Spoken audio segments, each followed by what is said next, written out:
You can run, but you can't hide.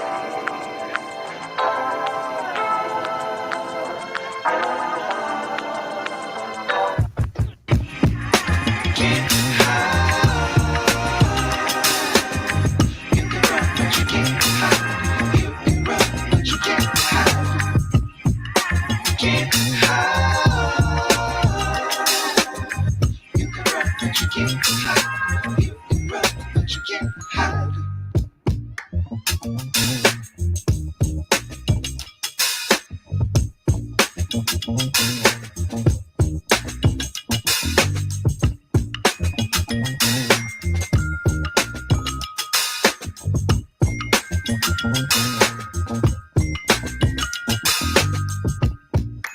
Can't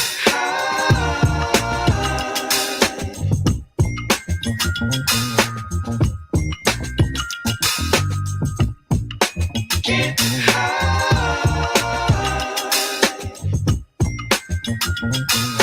You can run, but you can't hide. Can't hide. You can run, but you can't hide. You can run, but you can't hide. Can't hide. You can run, but you can't hide. You can run, but you can't hide. Can't hide. You can run, but you can't hide. You can run, but you can't hide. You can run, but you can't hide.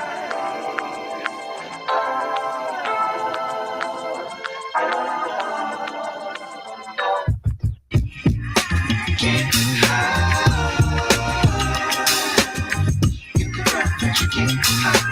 You can run, but you can't hide. Can't hide. You can run, but you can't hide. You can run, but you can't hide. Can't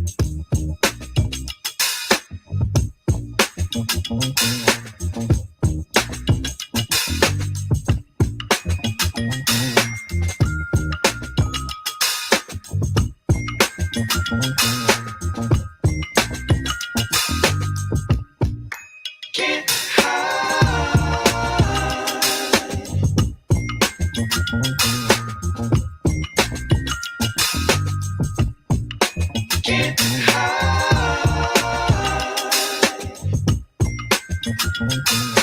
You can run, but you can't hide. Can't hide. You can run, but you can't hide. You can run, but you can't hide. Can't hide. You can run, but you can't hide. You can run, but you can't hide. Can't hide. You can run, but you can't hide. You can run, but you can't hide. What up? What up? Welcome back to the channel. I'm Moda J. We locked in. This is On the Clock Fridays. Man, let me know what y'all think about this episode before we get started, man. Let me know what y'all think about this episode before we get started, man. We might not. I said, I hate letting y'all down. Some nights I do be sleepy and I might miss a live because I done passed out, probably got drunk or something. I can turn a 30-minute clip into a 2-hour show. I can turn an hour Tubi movie into a 3-hour movie. I'm not sure if I can make this 54-minute episode stretch. Pause on the stretch. Because I got to work. I got to really put in work to make this stretch. Pause on the stretch. I'm talking double pause because I got to. Yeah. Oh, man. I was watching this at work like.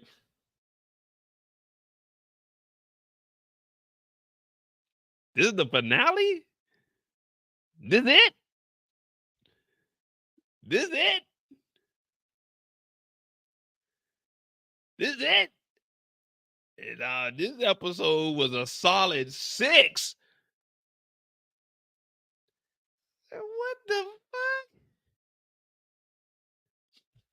Hit that like button, hit that subscribe button. My name is Modi J. We do this each and every Friday night. We won't have any weeks off because the Shy dropped, and we'll do the Shy on Sunday this week, and then next week and the week after to be on. Well, no, next week it'll be on Friday. Then that next week I'll be in Spain, so I'm gonna probably do a live on the beach, but it'll be a midday live for y'all, so it'll be about noon.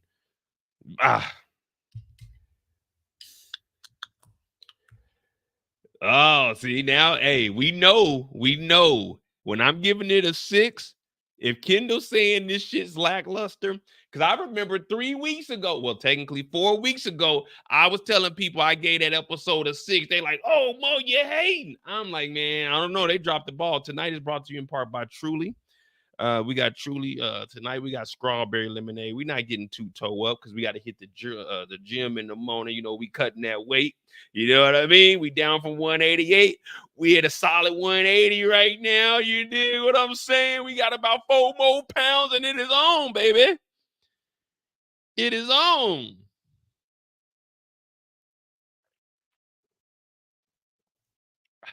R.I.P. Blaze, Remy, Henry, random nigga in the street.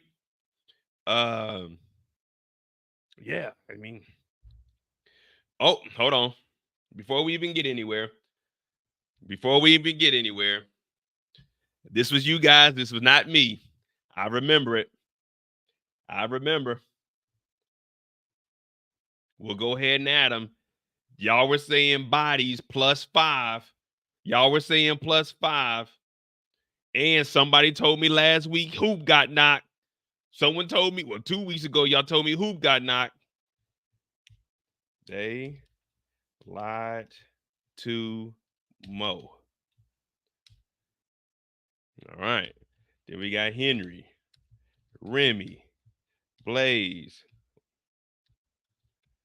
random Negro under van. All right. Y'all were telling me +5 on the bodies, man. Y'all were telling me +5 on the body, man. Uh-oh. It's time to do some fact checking. Brian takes down Blaze and Henry with Jen's assistant. I said this Monday mistake, episode 2. We got some fact checks. We got some facts, y'all. Episode 2, I called it. Oh, God. Oh, it's beautiful. Uh-oh. Look what I said. We were wrong because originally it was them versus, we thought when they met Tupac that it'd be Miami Killers versus Techwood, and then we did bring it up, but we never switched it around.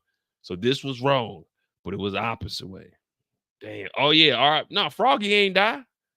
Froggy's still living, ain't he? That wasn't Froggy that got hit by the van, was it?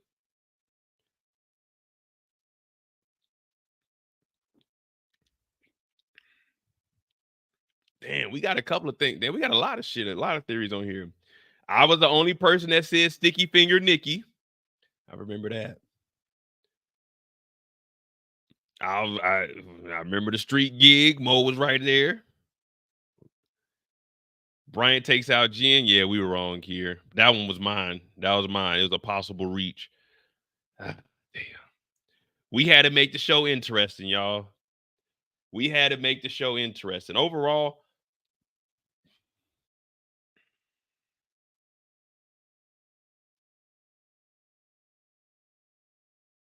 Overall, 6.5.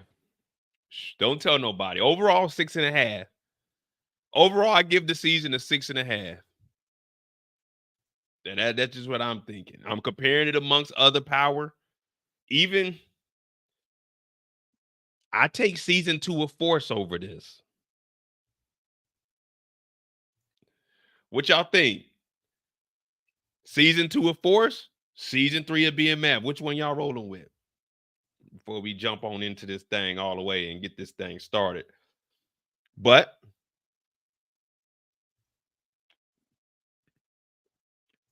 Kendall did say it was on the payroll. I don't think we wrote that one down, but I remember you saying that. We still all waiting on this. We all agreed that we wanted the unalive and the Marquisha. It didn't happen, but she hasn't answered the call, so there is hope. There is hope.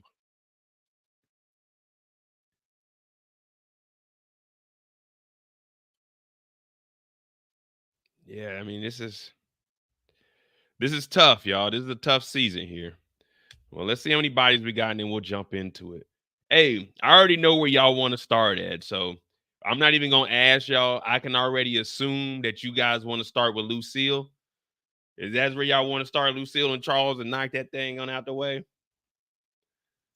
Psst, freaky ass nigga, he the 69 God. Freaky ass nigga, he the 69 God. Hey, hey, hey, hey, run for your life. Hey, hey, hey, hey, run for your life. I say OV ho. OV ho. Say OV ho. OV ho.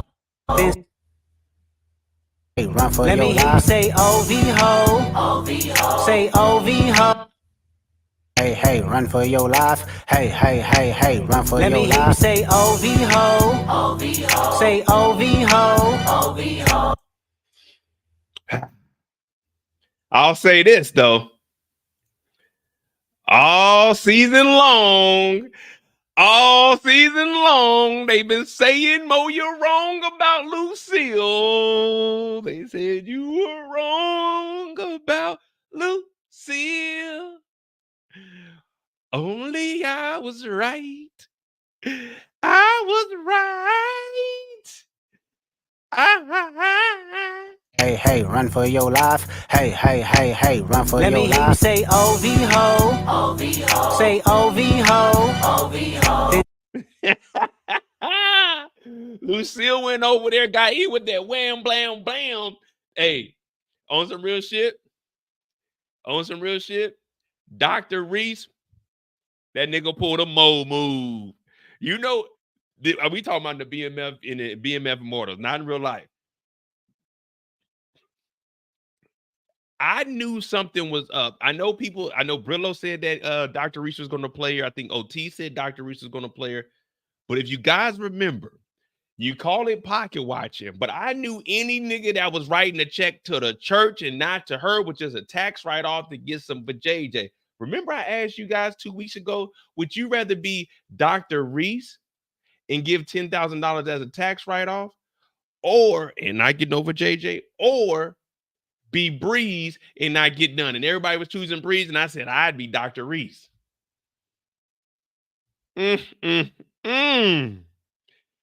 Look, he got done with Lucille. Matter of fact, hold on. Before we were starting that, because I got about an hour, we're going to talk about this shit, because I got 2 seasons worth of material that y'all been just throwing dirt on Mo's name. Y'all been saying Charles was the one that was wrong. Oh, Lord, here we go. Speaking of the Lord, we got us an assistant pastor that's throwing that monkey around to the congregation. But we ain't on the clock yet, Lucille. No disrespect to real Lucille. We just talk about the TV Lucille, the one that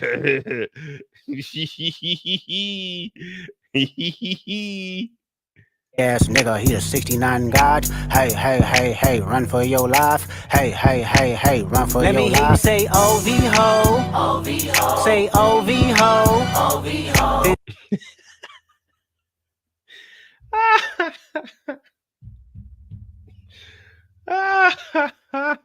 My name is Mo.J. This is On the Clock Fridays. We're talking about the finale of BMF. As you can see, not a lot of people really watch BMF. Yesterday, we got thrown back to the wolves. You know what I'm saying? We had like 190 in here talking about some ghosts on a random Thursday. We back, baby. We back. It took us a while, but we're back, baby. We're back, Mortimer. All right. My name is Mo.J. We do this each and every Friday where we break down each individual character. We call it On the Clock. Shout out to my brother, Eric H. He gave us the name, so I won't get sidetracked, because as you can see, we're already about 15 minutes in, and I just started rumbling about a lot of bullshit. But we're going to get back on track. We got about 30 minutes per character, being that it's BMF and it is the finale. BMF is already a shortened show just for the simple fact that we categorize a lot of people together. Lucille and Charles together. We throw in Nikki most of the time. Jen and Brian, we throw them in together. You know, Henry, she'll get her own little tidbit, but that's going to be tied into Jen and Brian this whole episode. Then we got Meech and Terry. So it's really only 5 characters, but we'll we'll at least get 3 hours out of this. So hit that subscribe button, hit that like button, and we're gonna jump on into it now. Don't get me wrong, I like BMF. I'm just giving my honest rating over the season. I give it like a 6.5. And that's only because I'm graded amongst his peers.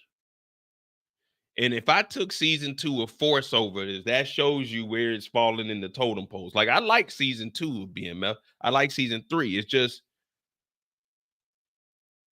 there's certain parts that maybe I pick up on. I mean, you guys probably do too, but I don't know if it's the production per se.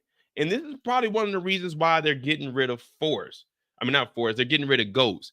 Ghost production is grade A, from the camera quality to the audio. Everything we're watching is top tier. Now, listen to this.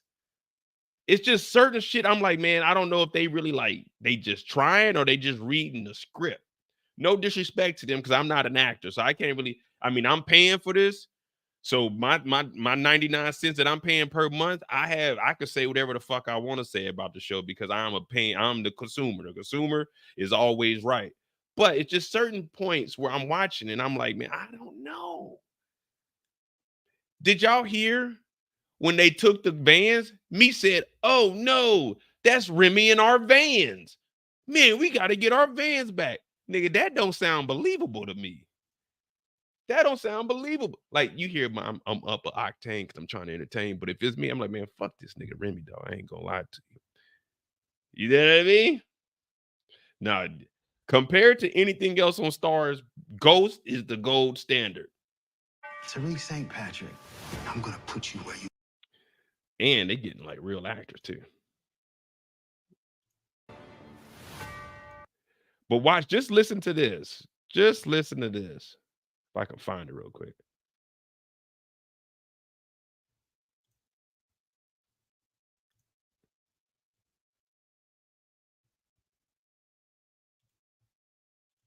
Man, we gotta get our fucking cars back, man. One of them vans is red.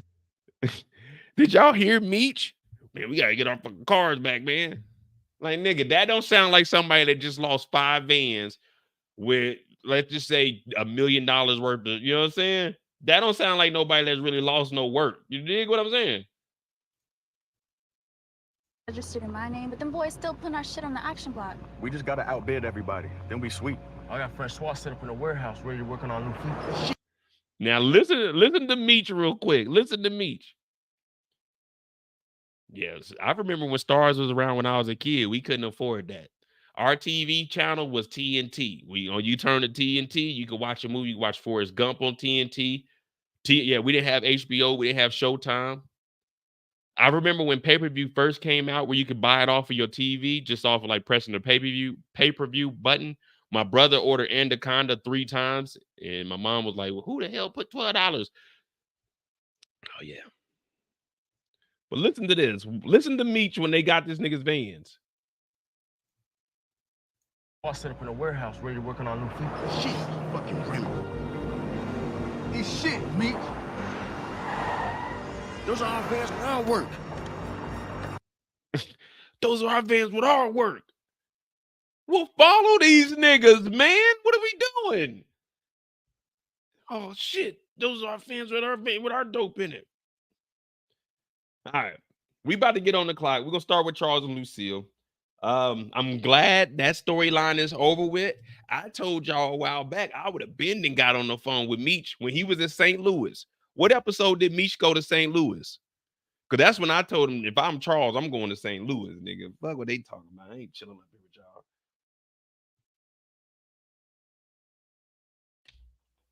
Hey, for real, Eric, I would have told them niggas, hey, you remember on Boys in the Hood? Hey, hit the light, fool. Hit the lights. Man, I would have been chasing them niggas down. Ain't no way they would have got away with my goddamn work in my van. Episode 7, he went to St. Louis. All right. Then that's when I was saying he need to leave. So we got the divorce papers. Of course, you know me. I got to read what's on the paperwork. You know, they always say Mo ain't got the paperwork. So I had to go get the paperwork for y'all. All right. So we about to get on the clock. 20 minutes. Charles and Lucille are finally going through with this divorce. Now, it's been years together. It does hurt, you know what I mean? When you've been with somebody that long and you guys decide to separate and go your own ways, it will hurt, you know what I mean? Put a 3 in the chat if you ever love someone and they treated you bad. Put a 3 in the chat if you ever had that special someone you thought you were gonna grow old with. Put a 3 in the chat if you had that somebody that you thought you could tell your deepest secrets to, only for them to kick you in your ass and go fuck another nigga. Put a 3 in the chat if you know that you'd have been on your knees crying, begging the Lord, please bring them back. Put a 3 in the chat if you was in there raw diggity, risking your life and you said this is the one. Put a 3 in the chat if you ever had somebody that you woke up on butt booted naked, went in the kitchen and made some grits. I'll put a 3 in the chat if you filled up their car on Sunday so they could get to work on Monday on time. Put a 3 in the chat if you know what real love is. Put a 3 in the chat if you took them to CVS at 4 in the morning to get a plan B. Put a 3 in the chat. Put a 3 in the chat. Put a 3 in the chat. Oh, put a 3 in the chat. If you ain't been in here and putting a 3 in the chat, then you don't know what love is. You don't know what life is. We all fell up under that 3 at some point at some time. Some point at some time. Y'all know what I'm talking about. Y'all know about them 3 a.m. trips to CVS or Walgreens. Y'all know what I'm talking about. You got to go up to the cashier and say, hey, you got the key to the case in aisle 4. You walking down there. I walk in there with my head up high. I never hold my head down. I walk my head up high. I'm holding her hand. I'm letting her know I'm here with you. And in my other hand, I'm reaching in her purse to make sure she got a debit card on her because I'm not buying this shit. But put a 3 in the chat if you know what I'm talking about. Put a 3. Y'all know what I'm 3 a.m. Y'all going up there. It's like a Drake song, 3 a.m. in Walgreens. You feel me? Oh, they said they want a timestamp. I'm talking 3 a.m. in Walgreens. They know what I'm talking about. She going down that aisle with the lady from the cash register with the key, sliding that glass back. Going in there and you choosing the top one, the big one with the little swirl on it with the big little B, not the little B, but the big B on there. I'm over in the aisle over here. I'm getting me a nice Dr. Pepper. I'm getting me some gummy lifesavers. I got to get what's for me. You get what's for you. Let's link back up when we get to the register. You pay for everything that's over $49.99. I got everything that's up under $49.99. So it looks like that's yours. This is mine. You make sure you put the divider in between so the cash register know that is hers. This is mine. Don't ring her. Don't say is it all together. There is a divider in between. I got the Dr. Pepper and the lifesavers. You feel me? But these are all jokes. So, I mean, don't take that serious. But we all know what 3 a.m. in Walgreens is. We all adults here. We all adults here. What up, Brillo? We just talking about a little trip that needs to be taken every now and then. Well, not anymore. I don't really.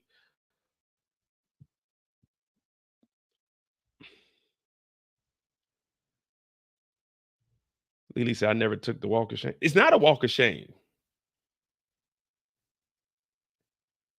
As Lily, look at it like this. As long as you're living and you get up in the morning, every little step you take, it's not a walk of shame. It's a blessing. Just know. And I put my smartwatch on too. I count how many steps it takes for me to leave the house because we getting the exercise in too. Would you look at that when we get back to the house and I hand the glass of water and she does what she do? I'm not forcing her to do anything. She's doing this on her own. Can I get some water? Yeah, I give her water because she requested it. I'd be like, would you look at that? We just did 277 steps. We get this shape. All right. But anyway, oh, I forgot. Okay, yeah. We supposed to be looking at the documentation for the divorce. See, we got a little carried away. We already 5 minutes in. All right. Now, we didn't get any we didn't get too much details on this. I wanted to see like what the splits were. Damn, what the hell's wrong with it? I wanted to see the splits because when you fill out divorce papers, on the front it's just this looks like the divorce is already done. Well, this is just a petition for divorce, so they really ain't divorced yet. This is just us putting everything on paper. So when you get towards like page 3, 4, that's when you start putting down like the assets. Now, me on mine, I put zeros on everything. Shout out to her, but you ain't getting $1 out of me.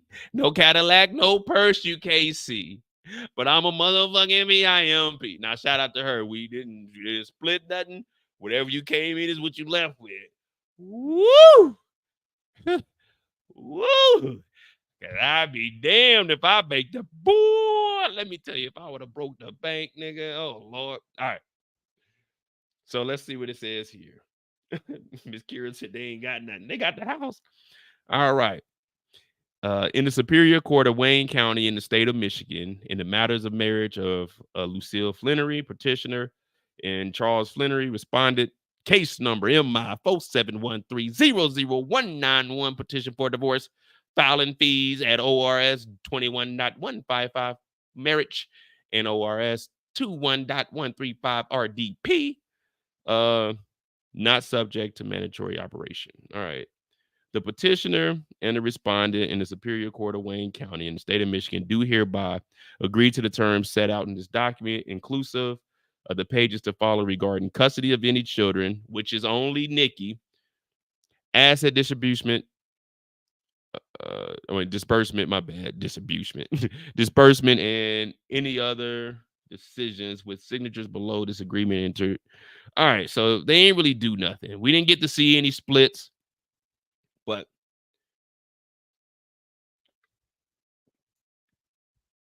it is what it is. All right, so we see Charles and them sitting down at the table. Now they got this sad music playing. Because remember, this is during the same scene where Henry, see, I don't know what to call Henry. When Henry was cutting their hair off. You know what I mean? I guess that's how you say it. When Henry was cutting their head off. Yeah, I'm just going to say they head. When Henry was cutting their head off, they had the music playing. They had this music playing. Now, they sitting around looking at this paperwork. They looking at this paperwork and they kind of sad. Man, let me tell you something. When that paperwork got emailed to me, well, it didn't get emailed to me. It was put in an envelope and it wasn't overnighted because I was in Germany. But when that paperwork got to me, I looked at it, read over it. I ain't even need no lawyer. I'm so goddamn skilled. I'm looking over it. Like, okay. It says sign here, initial here, sign here. Wait a minute. I marked that out. I said, whoa. What does this one mean? Put a 1. Oh, okay. The one saying, okay. The 1 is just showing that it's me, no children. Okay. Initial, sign here, sign here. Text her, what address do you need me to send this back to? Put that motherfucker back in the mail same day. That motherfucker wasn't even open for 10 minutes on my desk. I went to that motherfucker, sign. Took that shit back down to legal. Had that motherfucker, had him stamp it to make sure, make sure everything legit, make sure that was me. Okay. Put that motherfucker back in the mail. Say, how much would that cost? They said, oh, well, if you need to get it to Florida, it's going to be about $45. I said, here's 50. You filthy animal. Keep the fucking change. Now I got that paperwork in the mail so quick, and that next weekend I was in the club doing my 2-step. You know what I'm saying? Facts, nigga. Facts. I looked over and said, okay, I ain't got to give nothing. I had to make sure her and her lawyer didn't try to finesse your boy. Because I was like, I ain't giving you a fucking dime. But I went over it. It was zeros and everything. I was like, woo. I dodged a bullet. I said, man, what the fuck was I thinking? I got married at what? 31 to 30. No, was it 31? Goddamn, what year is this? No, 29 to 32. And I was thinking, what was I thinking? I always told myself, nigga, you a player. What are you thinking? And I went through with that goofy shit. But it was a life learning lesson. What I can tell you I did learn was I made a bankroll. What I can tell you I did learn was even though the marriage didn't work, I made a fucking bankroll. You feel me? I can say I made a bankroll. Now, whenever I enter into deals, contracts, I always got to be the one benefiting from it. And for those 4 years, bankroll after bankroll, big money. I like it. So I did benefit from it. And at the end, hey, go your way, I go my way. I'm just gonna be sitting on top of the bank. And then that's one reason why y'all see I ain't had to do no working for like 5 years once I got out, because I put myself in a situation where even if something go wrong, I'ma come out right. You feel me? You feel me? That's one thing you can't do, is you can't keep a player down. Now, Charles is sitting here and he's really one hurting because he knows the reason Charles is so hurt here. Excuse me. The reason Charles is so hurt here is because he knows he ain't got nowhere to go. You can look in Lucille's eyes. You know the crazy thing too? Not to be saying to all my personal shit, but I don't give a fuck because I ain't in that no more. You know her dad. If I was a grimy nigga, which I am, if I was an extremely grimy guy, at our wedding, her dad gave us a 5-bedroom house on 1 acre in Dallas, Texas. If I was a shiesty nigga, hey, don't make no guarantees with me, nigga, because I'll break a lawyer off 20 bands. I ain't gonna do it because her pops is cool, but if I wanted to, I could have made them sell that house because that was a promised gift. I could have made them sell that house, and I could have been sitting on another 400 bands. Oh! But I'm a true gentleman. Now her pops is cool as fuck too. Her pops, like, I wouldn't do that to him. Like every now and then, but not no more. Last time I talked to him was probably like 20. Whenever Tampa Bay won the Super Bowl, because they live in the New England area. That was the last time I talked to him when Tom Brady went down there. But yeah, cool as fuck though. But boy, if I was a grimy nigga, because that shit probably about like worth $1 million now, probably like 1.5. Oh, I could have been living lovely. I definitely wouldn't have been doing YouTube. I probably would have been like Jannard, probably in the back of an alley or something. I probably wouldn't have been in the back of the alley. Think about it. Think about what y'all know about me now. Y'all remember me 2 years ago when I wasn't working. Man, I was on this thing throwed every single day from the time I woke up to the end of the day. Man, if I would have had, let's just say I had $1 million in the account, nigga, I wouldn't be on YouTube. Man, I'd be just at that point surviving, nigga, on Skid Row somewhere, nigga.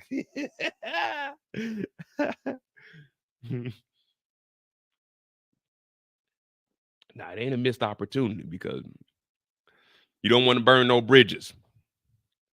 Oh, well.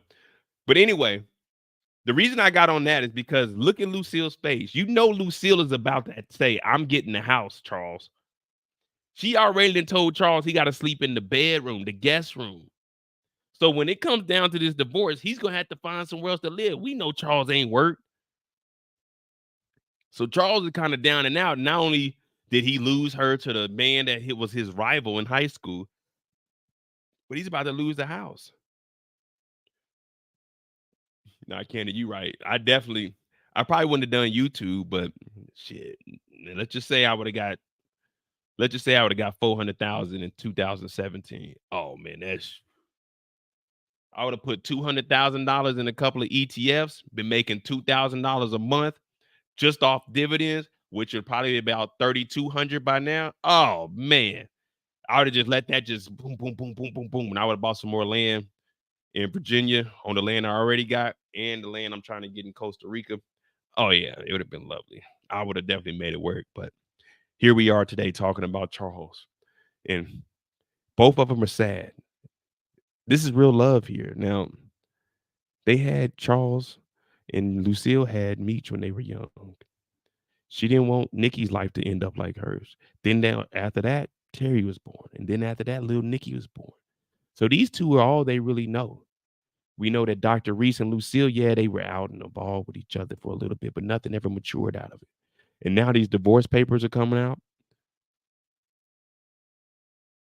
It's just a sad day. It's just a sad day. Well, moving forward, because we got to get back on schedule because you guys got me a little throwed in the game. After this happens, Charles heads over.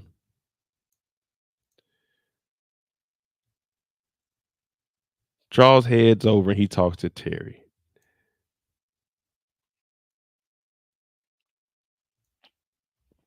Lucille pulled a Shawnee O'Neal. Oh, yeah, Shawnee O'Neal. But we all knew there ain't, and we being real, like, man, y'all, I'm comfortable with me. That nigga Shaq is an ugly nigga, bro. Hey, Shaq, diss me, Shaq. Diss me and tag me on your Instagram so people can at least see my page. Cause unlike Shannon Sharp, you can't damage my image. You know what I mean? You can't damage my image. So Shaq, you ugly motherfucker, diss me. Diss me so people can get my channel out. Cause I don't give a fuck if they come over here. You can put all negative comments. You can hit dislikes on my channel. I don't give a damn. As long as you don't report me. Don't report me, but hit the dislike. A dislike is just like a like. YouTube don't care. It's all gonna go into the algorithm. So yeah, Shaq, you knew didn't nobody love you. They just with you for the money. But anyway, what up, Steven? He goes over to Terry's diner. Now you remember initially he was telling Terry, "Hey Terry, you got any extra shifts so I could take Lucille on the road?" And I was like, "Man, stop, man. Every now and then you just gotta stop. You just gotta stop, fellas. Remember this." Never double text. You can get one in. Every now and then you do get a double text in, but do not make that a habit. You text one time. If they don't respond, fuck it. You got to outweigh them. Now, every now and then you do get a double text. Like you might text here, or you might forget, and then you're like, oh, my bad. And then you send off like a text and then like another text, or like you just fell asleep or something. But don't make it a habit. Like right now, I'm stalling out 3 women. You know what I mean? Now, I'm assuming that 2 of them were talking to a guy, but then the other one, I just got to stall her out. But you just got to stall them out, never double text. Now, see, Charles, he already lost Lucille. Once he knew that Lucille was going around on dates with Dr. Reese, you got to stall her out now. You ain't even got to try to win her back. Because when she comes to the crib, she's just going to be annoyed with you. She leaves to go see another nigga. Now, he's pulling up. He was trying to take her on the road with him. He was trying to show her a good time to celebrate. Now look at him at Terry's diner. Yeah, Terry, you got an extra job or something so I can pick up some extra shifts because, it's getting kind of tough around here. Lucille's out here messing with Dr. Reese and shit. And I think she's going to take the house from me. I don't really know what to do at this point, but you can give me a brick or 2 so I can get out here and get up on my feet. But, I mean, if you need to, I know how to make the macaroni. How much cheese you actually be putting in there? You be using sharp cheddar or mild cheddar? Oh, I can do the macaroni if you need me to. I mean, I can throw down me mashed potato too, like a mashed potato. Now look at Charles. This nigga's over here asking his son, man, what can I do? I ain't got nowhere to go. It's sad. It's sad. But if he would have just listened to me episodes ago when people were telling me, nah, Mo, you wrong, man. Charles made the mistake. He made a mistake and he apologized for it. In life, all you can ask for is forgiveness. All you can do is ask for forgiveness. I know when we get on these lives, y'all think that I'm an asshole. I'm not really like that. I'm a true gentleman in real life. In real life, they like, oh yeah, Mo, he's nice. He opens up doors. If it's raining outside and I don't have a umbrella, he'll give me his jacket. If there's a puddle on the ground, he'll put his jacket in the puddle so I can step on the jacket to get over the puddle. Oh yeah. In person, they be like, oh, Mo's such a sweetheart. Mothers say, oh, if only my daughter could date a nigga like Mo. And that's just how I am. I talk a little shit because we in the BMF universe, so we got to remember where we at. But don't think that that's my real life.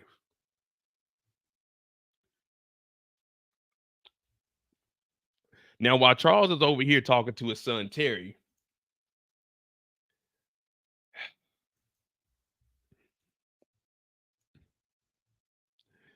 y'all already know what else is going on right now.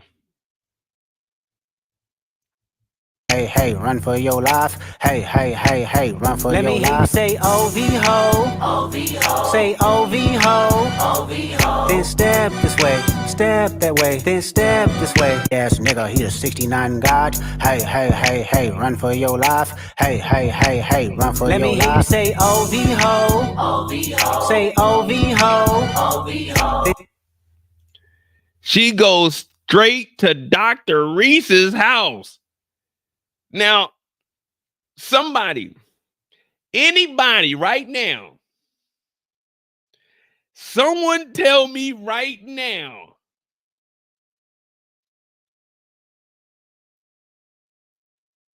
is Lucille wrong for going over here and letting Dr. Reese? We not gonna say that. Is she wrong for throwing that thing on Dr. Reese? Is she wrong for going to Dr. Reese's house? Because I got to see what you guys are thinking. I got to see what you guys are thinking, because according to her, she couldn't mess with Dr. Reese because she was married. But now she's out here, her and Charles, you know what I'm saying? They sat down. Well, luckily, Kendall answered exactly. I was trying to walk you guys down into a trap. That's what I was trying to do. Let me sit up for this. I was trying to walk y'all down into a trap. Well, Lucille is 1,000% wrong, because Lucille, wait a minute. Lucille is not divorced yet. This is a petition to file for a divorce. This isn't the finalization of a divorce. This is just us signing it up to send it to the court. You are still married. This is a petition for a divorce. She is married. She's no different than Charles. This was willingly.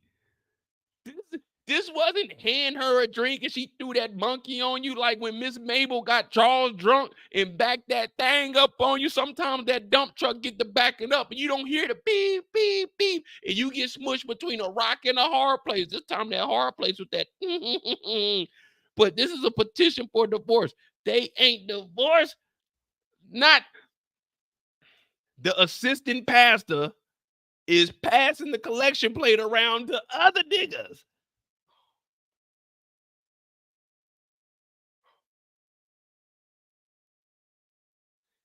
Oh, I don't want to be the one to go to church on Sunday and tell Pastor Fleming,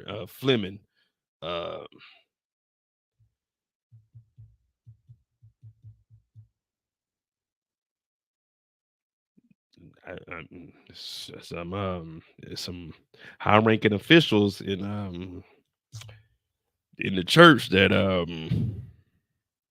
they doing a little sin. What do you mean by that? I think this guy can tell you a little bit better than I can. Yes, nigga, he the 69 God. Hey, hey, hey, hey, run for your life. Hey, hey, hey, hey, run for your life. Let me hear you say OV-ho. OV-ho. Say OV-ho. OV-ho. Yeah, that $10,000 check.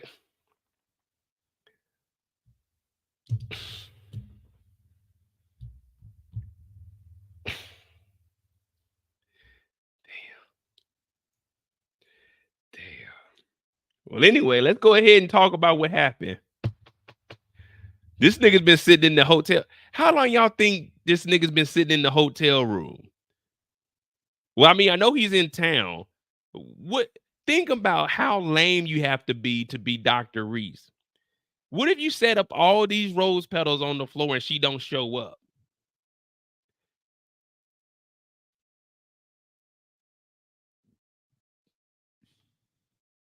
Well, anyway, they get over here and they get straight to it. Now, these are the type of nights you want right here. See, fellas, this is consensual. She came over there. She jumped on him. She went straight for him. It was an agreement on both parties. This is how you handle it like a man. See, right now, Dr. Reese is the only one that isn't wrong. Dr. Reese is a single man. Dr. Reese is a single man right now. If you're not married, you are single.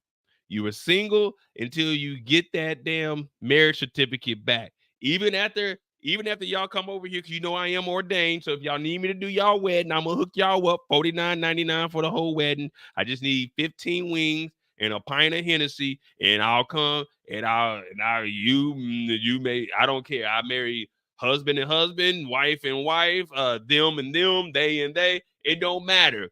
$49.99. I'm coming to your wedding. 15 hot wings and a pint of Hennessy, and I will marry anybody, anywhere, anytime. But you got to pay for lodging and you got to pay for the hotel. But other than that, $49.99. That's the Mo price. That's going till the end of this year. After that, the price is going up to $55 even.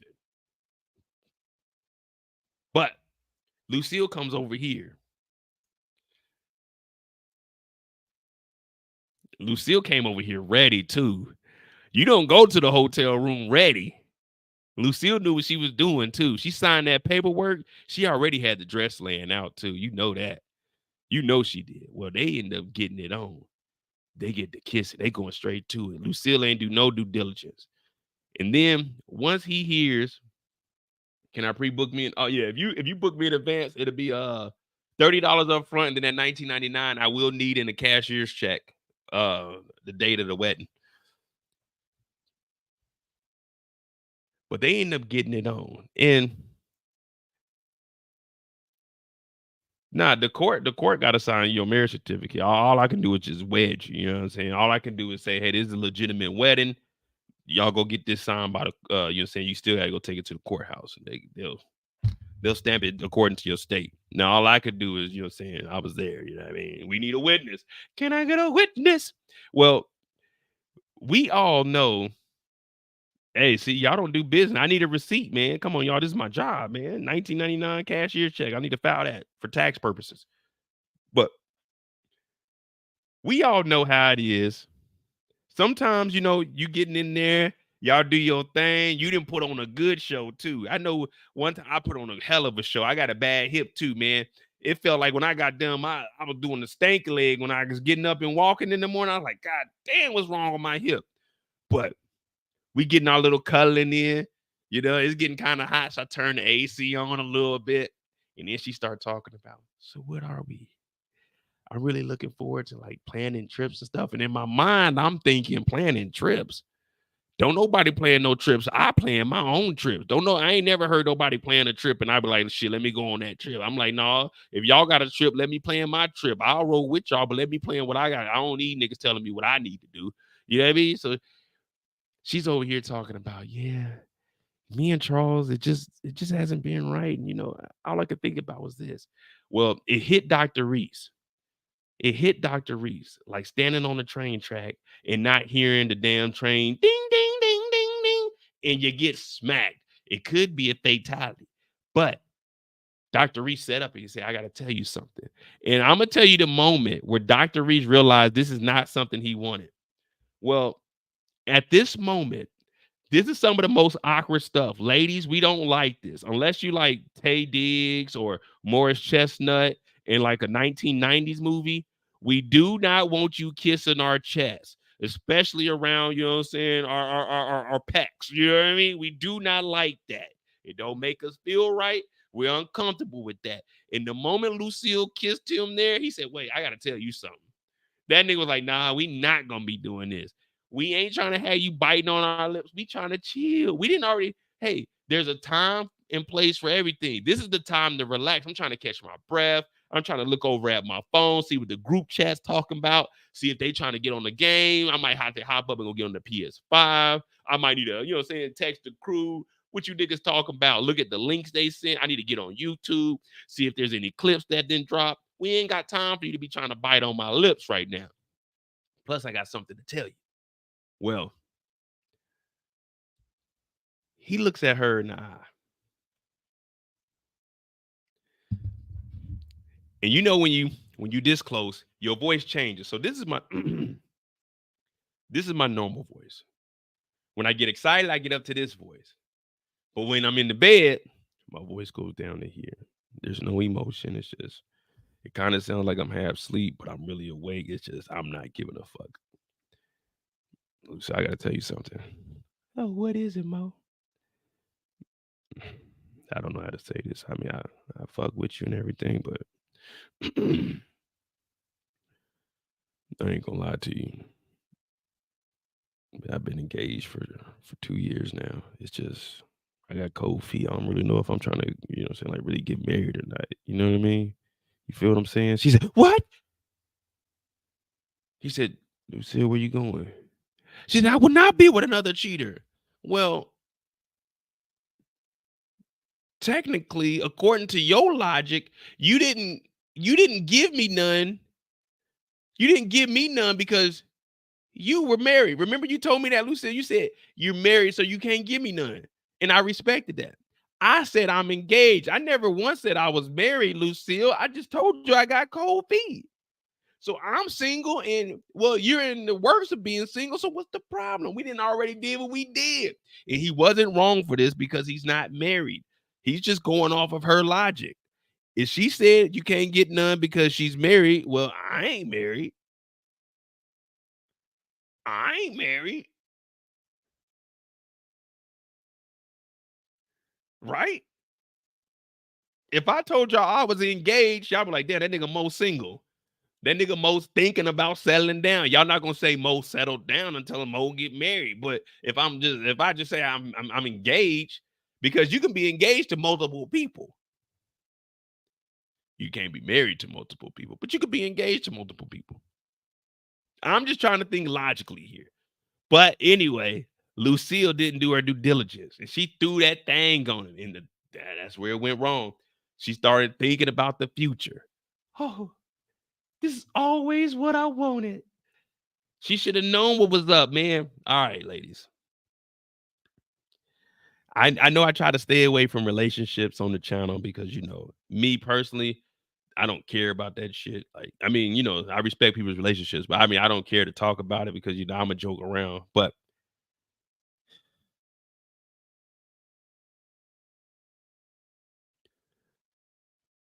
I know, guys, it's hating, but if a nigga's invite you to the hotel room, that nigga ain't trying to talk.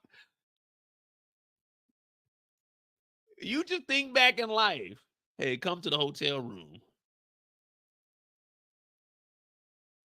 For what? Like, for what? And then she showed up, this nigga in a robe. Come on, Lucille. You didn't do no research on this nigga. You just got caught up because there was a woman once that told me this. I'm pretty sure you all heard this before in life too, and we can all agree that money makes the coochie go woo woo. Can we agree? Can we agree that money makes the coochie go woo woo? Put a 5 in the chat if you agree that money make the coochie go woo woo. See, y'all saying I'm funny, but I'm giving y'all the truth. I'm trying to think. Anytime you watch a movie and you see a nigga in the hotel room, he talk about pull up, that nigga ain't trying to have you pull up to just talk.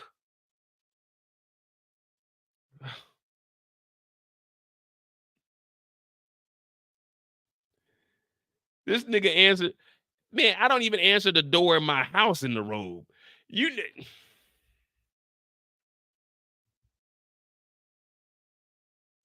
Hey, run for your life. Hey, he a fan here. Freaky ass nigga, he a 69 God. Freaky ass nigga, he a 69 God. Hey, run for your life. Hey, run for your life. Freaky ass nigga, he a 69 God. Freaky ass nigga, he a 69 God. Hey, run for your life. Hey, run for your life. Let me hear you say OV ho. OV ho. Say OV ho. OV ho. And exactly, Candy. I was gonna say that y'all, man, have y'all ever rode? I'm not rode. Pause. Have y'all ever? Now, what was I gonna say? Have y'all ever At the hotel, have you ever rode to a hotel in those damn slippers? Have you ever put on the slippers that are in the hotel? Have you ever rode to the slippers at the hotel? Them shits are so thin. I'm flat foot. Man, you put on them damn slippers at the damn hotel. That shit is, you might as well walk barefoot. Them shits is terrible. And this old used ass robe, it ain't got none of the cotton on the inside because everybody that had that on. People that made love in that. People that done who Lord knows what in that robe. These old recycled ass robes. I remember the first time I put one of them robes on is when I first started traveling with my job. And I went to Wyoming. And they had us in it was a comfort inn. And they had a robe. I was like, okay, cool, a robe. Man, I put that motherfucker on after I got out the shop. I said, oh, hell no. Ain't no way I'm wearing no hotel robe ever again. And I was like 18. I was like, nah, this ain't it, bro. This ain't it. Well, see, when I first started traveling with my job, I ain't never been nowhere. My first flight ever, my first flight was to Minnesota from Kansas City. I was 13. Oh shit, let me speed this up. We had 30 minutes already. All right. Blah, blah, blah, blah, blah, blah. Well, she goes over here, throw that monkey on Dr. Reese. Dr. Reese tells her that he's engaged, but he's scared to walk across the thing. We see Lucille run up out of here. Oh my God, I won't be with another cheater, and I definitely won't be bitch number 2. So Lucille runs the fuck up out of here. We'll go to free time after this. So after Lucille dips about it here, she goes back to the crib. Why did she go back to the crib? Well, because that's where she lives at. The very next morning, after she done threw that thing on Dr. Reese raw dog, Charles is waking up in the morning. Charles is waking up in the morning knowing that the relationship is over. And the reason the relationship is over is because he went ahead and signed that petition for a divorce. Not meaning that it's finalized, but meaning that we're going to go ahead and initiate this divorce. Now, Lucille comes downstairs. Charles, what are you doing down here? That wall looked perfect. The wall looked perfect, but the rest of the house looked like shit. This nigga Charles been here trying to get this relationship back together for 3 seasons, and all he did was patch up one wall. But that's a real nigga, because sometimes art takes time. But he patched up this wall, and she's like, oh, Charles. Not knowing this whole time, she didn't.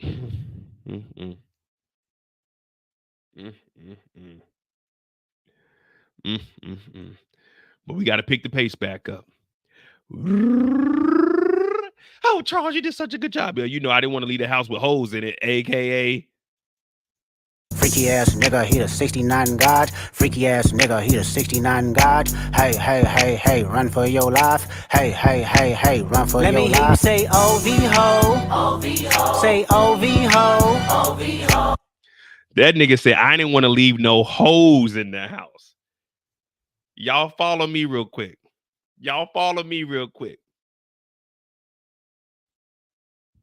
There's some hoes in this house. There's some hoes in this house. If you see them, point them out. If you see them, point them out. There's some hoes in this house. There's some hoes in this house. Charles said, I don't want to leave no hoes in the house. I said, damn, my nigga throwing that shade because he knew you stepped out with Dr. Reese last night. You couldn't wait to go fuck that nigga Dr. Reese. Oh. So Charles, he done came back. He done patched up the walls because he know he's about to get up out of here. And they go down here. She's like, you know, I've been talking to the Lord. He said, okay, what the Lord talking about? Well, I've been praying for us to just be able to still be friends. Yeah, I know it's somebody's mom in real life, but on this show, this ain't nobody's real mom. This is a TV mom. I told you we clowning the people on the show. We ain't clowning the real life. Freaky ass niggas. Lucille had the nerve to look this man in the eye after fucking Dr. Reese. Looked Charles in the eye and said, I asked the Lord. But did you ask the Lord to have sex with a nigga that's engaged? Oh, my bad. You didn't ask the Lord nothing. You just went over there and did your thing, but that's neither here or there. She said, I prayed and I asked the Lord, can we still be friends? And this nigga Charles is hurt, bro. This has to be the most demoralizing. If you're a man, you know how they say you got to tear them down before you build them up. This right here is when Charles knew it was over with. The clouds started to part. The sun started shining on Charles. And he realized his real calling was to get on that road. He said, yeah, we'll be friends forever. He hurt, but sometimes you got to move on.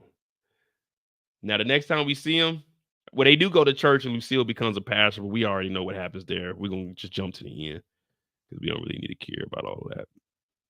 Well, Nikki done made this fire-ass dinner. So since Charles ain't going to be there, I show up. You know, I love Mama Lucille. Nikki like a little sister to me. Meech and Terry told me to hold it down. We ain't seen Roland, so I got to show up to eat. This nigga Charles come downstairs. Hey, I got to dip out. She said, what? Nikki just made this meal. He said, shit, the bus is leaving earlier than we thought. See? Charles has moved on, and we seen that Lucille's like, wait. You could tell that she's hurt. Even Nikki realizes. Lucille's like, man, at this age, yeah, you want to be happy. You want what's best for you. But are you really trying to be alone and lonely at like 50 years old? Do you really want to start over?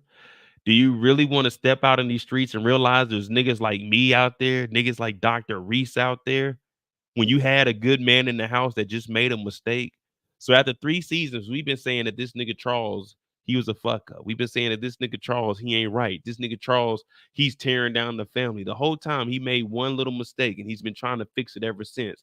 And it's always been that dark cloud over his head. Everywhere he walked, it was just raining, lightning on his ass.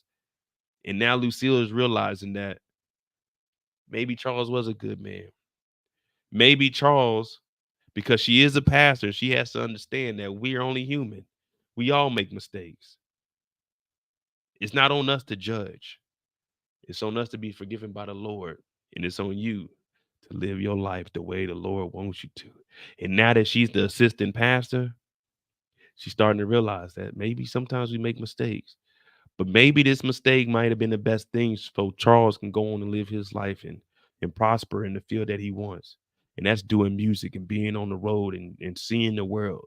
Little Nikki is grown. Well, she's almost grown. She probably got like another year. Charles, he knows that his sons, well, he don't know where they at right now. Them niggas is in Mexico, but he don't know that.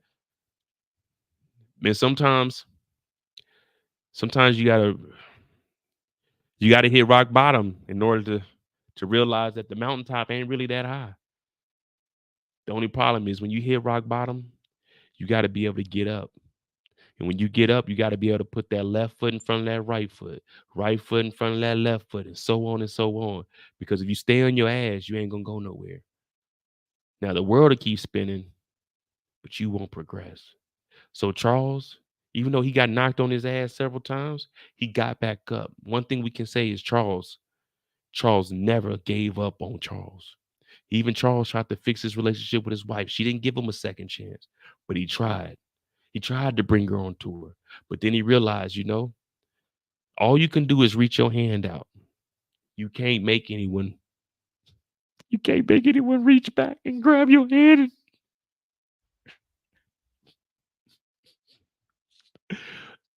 Go be great, Charles. Go be great, Charles.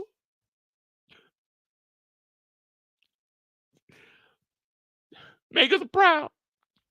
This nigga Charles looked at them. He hugged Nikki, hugged Lucille, and told them, hey, y'all be good. That nigga left. He ain't had no bag. That nigga put a jean jacket on and said, fuck it, nigga. I'm hitting the road. We got to give Charles some credit, y'all. Damned if you do, damned if you don't.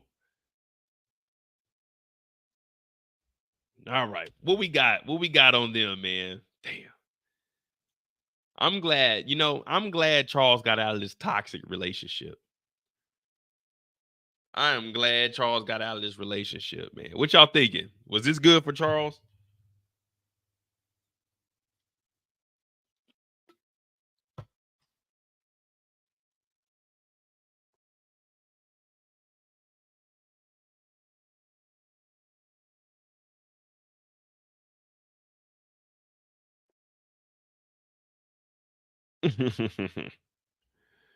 All right.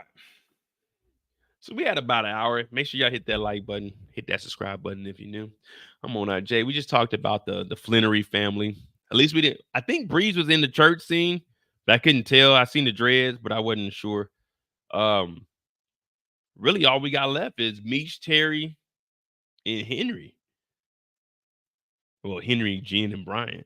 But you see what I'm saying? Like with BMF, we have a lot of characters, but we don't have a lot of stories. Everyone's stories kind of overlap. We got rid of Markeisha. Terry and Wanda trying to get back together, make that happen. I ain't gonna lie, Wanda was looking good, but that's my dog Terry's baby mama. You know, I ain't one of them type of niggas, man. You know what I mean? How much y'all think Charles is getting paid on this tour? I'm thinking maybe $250 a show. $250 a show. 3 weeks on the road. What, 15 shows maybe? Plus lodging. A little per diem to eat. Hold on.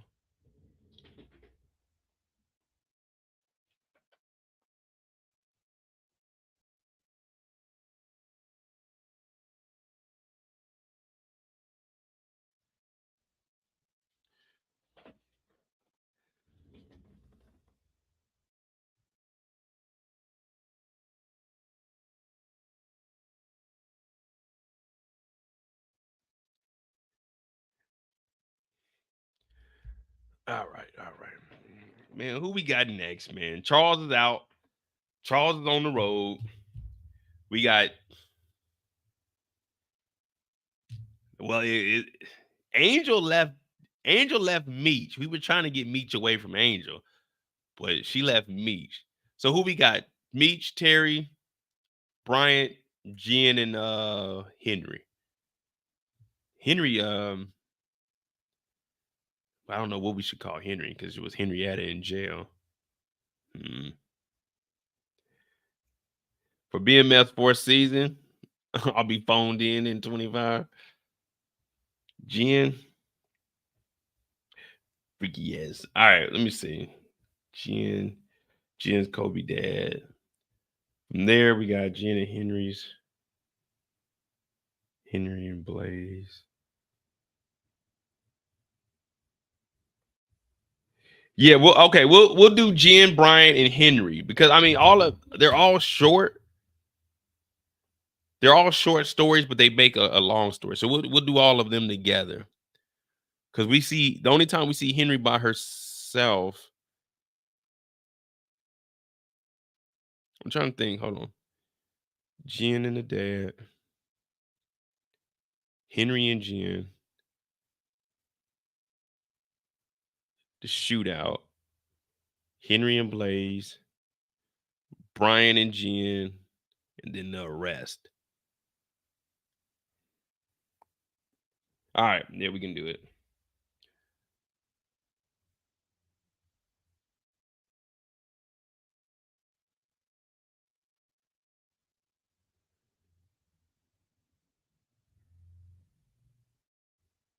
Okay.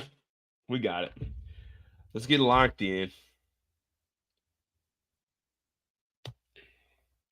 DJ talking about I knew Hoop was alive. Yeah, okay. Yeah, okay. All right.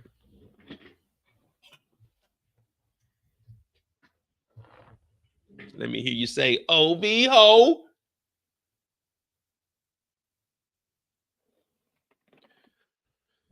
Okay.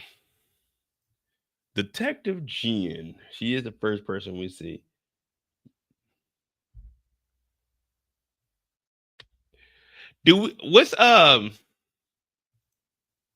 Oh, matter of fact, before we start, I do have questions this week. I only have 4. They're easy, and I give you a hint. They're all numbers. I give you a hint. The number 1 question, Monday, my office hours are.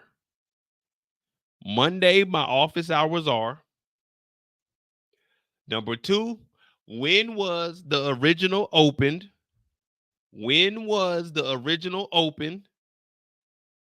3, where can we find Hoop? And RIP to the badge.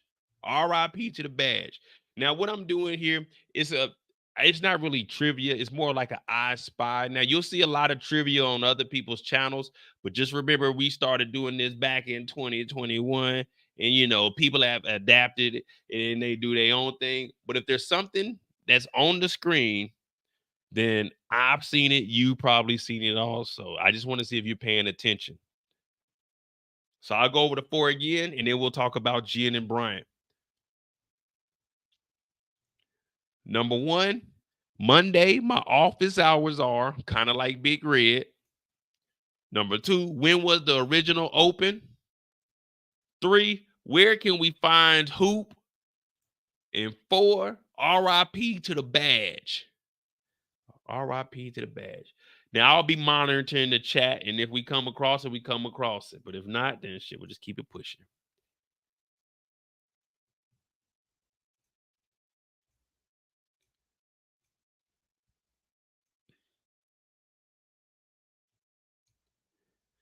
All right. What is Amberson's father's name?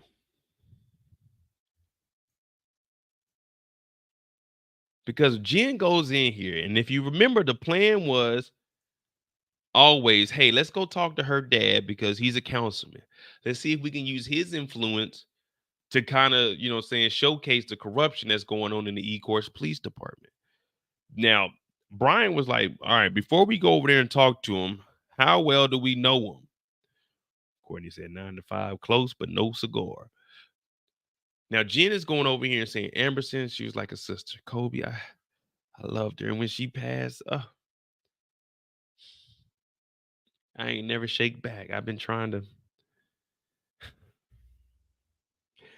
get over this, but I do want to seek revenge. And she starts to give up a little bit of information. Now, I know his last name is Amberson. I'm talking about, did they say his first name? Because we got Kobe Amberson. I didn't know if they said his first name, or I just wasn't paying attention. I mean, I think he kind of cared about.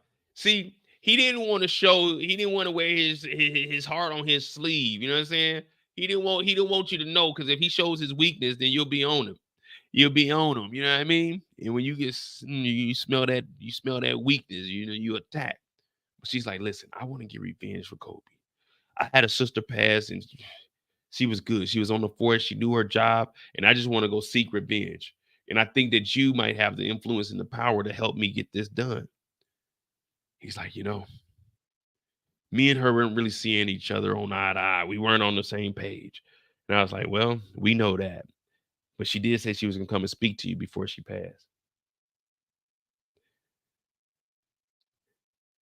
Now, until we actually got to see him, I know Kendall called it out. Maybe he's on the payroll. I wasn't sure if we was actually going to see him or not. So I, you know, unless I can see you to judge your character, I got to see the body language. You know, I like to observe people. Sometimes when I go out and about, I just go to the mall and I just sit on a bench and I just people watch. I know it seems kind of weird, but for me, that's the thing to do. Or I might go out, grab me a drink or two. I might go upstairs to the balcony, and I look just like James St. Patrick looking over the balcony, and I just watch people. I don't know why I do.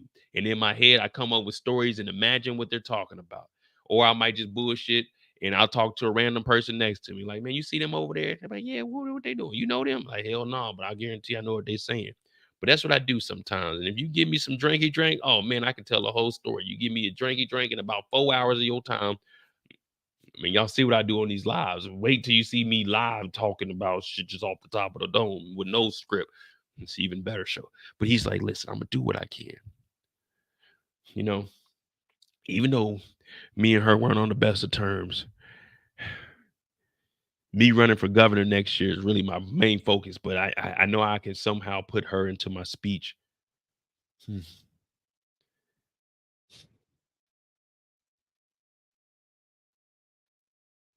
Matter of fact,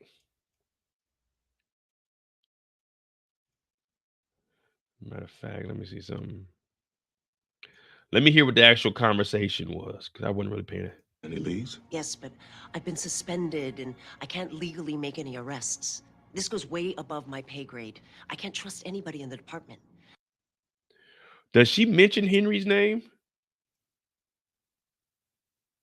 Before Kobe died, she said she wanted to call you. That she wanted to let go of the past. Thank you for that.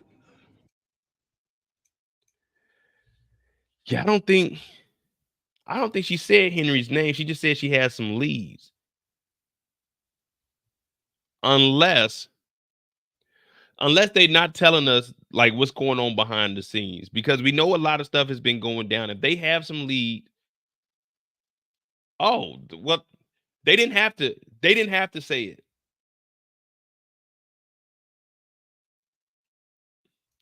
Remember, they didn't have to say Henry's name. And the reason is Blaze knew that Henry and Tyshon went over there and shot up the house. So they heard that Emerson had passed. Or him, this is the dad, he has some pull. You just know. You put, like, when you're out there, you can put 2 and 2 together. Wait, she got some leads talking about my daughter. My daughter got shot up by like some random gun violence.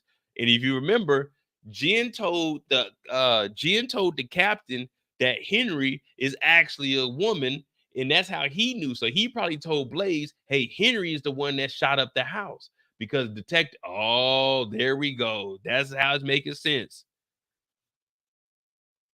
She does say, do you know the family? She did say, do you know the family? But you put that with the captain knowing that Bryant was over at the house when Emerson got shot. It's all making sense now. I want her killer brought to justice. That's why I've been working this case off the books. You got any leads? Yes, but I've been suspended and... Oh, okay. I can't legally make any arrests. This goes way above my pay grade. You see everything she just said there? That ain't... I'm going to play that one more time, and let me tell y'all something. That ain't nigga mentality. You know, you got mamba mentality. That ain't nigga mentality. Listen to what she says. Everything she says is something I would never, ever say in life. Any leads? Yes, but I've been suspended and I can't legally make any arrests. This goes way above my pay grade. I can't trust anybody in the department. And when the time comes, I'm gonna need you to help me make the arrest. I'm suspended. It's above my pay grade. I'm working it off the books. You'll never, ever, ever in the history of me working in the last 23 years, you never heard me say anything like that. Suspended and working, nigga, please. Off the books and not getting paid, nigga, please. Above my pay grade and doing their job, nigga, please. There's no way my heart wouldn't even let me do that. I try to pick my hands and them motherfuckers just flop like a goddamn brick. Ain't no way. I'm like, come on, hands, work. Come on. Come on, you trying to do this above your pay grade, Mo. Come on. My hands wouldn't let me do it. It wouldn't. I don't even know if I can get out the bed. They talking about come to work an hour early. Okay, are we getting overtime? No, but we just gonna try to get a head start. My feet don't move, sir. My feet don't move till my regular alarm go off. I'll be show up at 6, nigga. We show up at 7. We ain't getting no overtime. No. I want a name. Have you ever heard of the Andreas family? The Andreas family. That nigga got on the phone with Blaze expeditiously. Blaze is a woman named Veronica Jen here. Who? Veronica Jen. She's an Asian woman, kind of gray hair. You put a blonde wig on her, she'll turn into a bad bee. Give me a second. That nigga called up Henry so quick. Oh, well, Henry cuts her hair off, or their hair off. So she's sitting here, and I guess she's trying to find. I didn't know what this was symbolizing. I guess this was Henrietta turning into Henry full time. Is that what you guys grasp from this?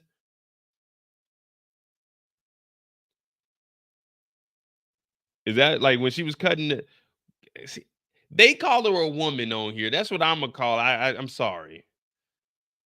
I'm sorry. Brian said it's not Henry is not a guy, it's a woman.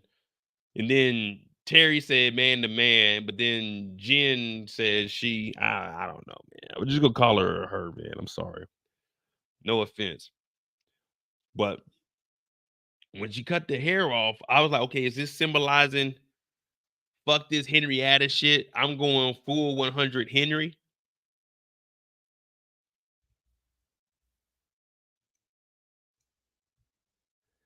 I didn't know, but that's what I was thinking. But I could only think of one thing when I was watching this.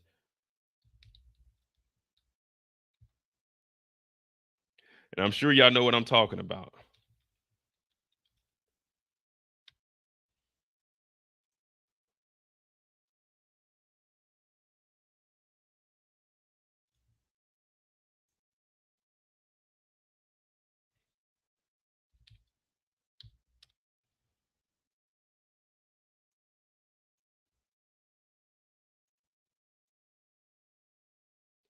There was only one thing that crossed my mind when I seen this scene right here, man.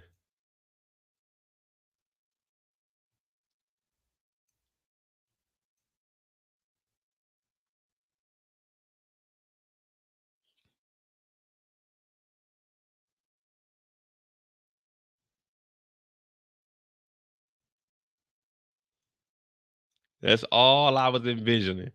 Now I know Tyshon told her to cut it, but before we seen it, I was wondering, okay, why did she do it?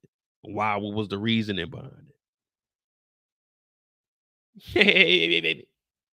Fire Marshal Bill, man. Matter of fact, when we start watching stuff on Rumble, we're gonna go back and we're gonna be watching in living color. So I'll let y'all know. Either that, or we're gonna do it on Patreon, and we'll watch like an episode, like 2 or 3 episodes a day, or not a day, but like a week. So we will be watching in living color on Patreon. Cause I gotta go back and get the sets. All right, now she goes over to Henry's house.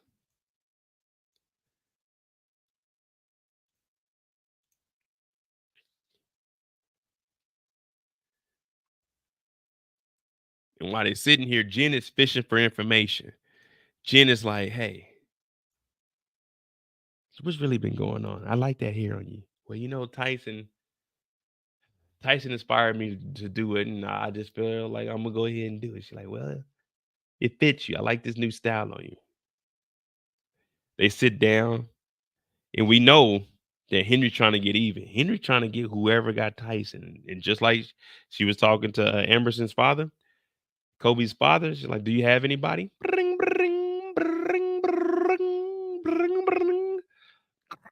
Hello? Motherfucking Henrietta. Who is this? It's your fucking father, Blaze. Okay, what do you want? You were talking to a detective by the name of Veronica Jen. You fucked up a numerous amount of times. Now I'm on the call with you, and you're over here giving the Black Mamba to a fucking undercover cop, and you don't even know it. You've been out here slipping, tripping, and simping. Fix the situation, Henrietta. Right fucking now. You've been felling me. But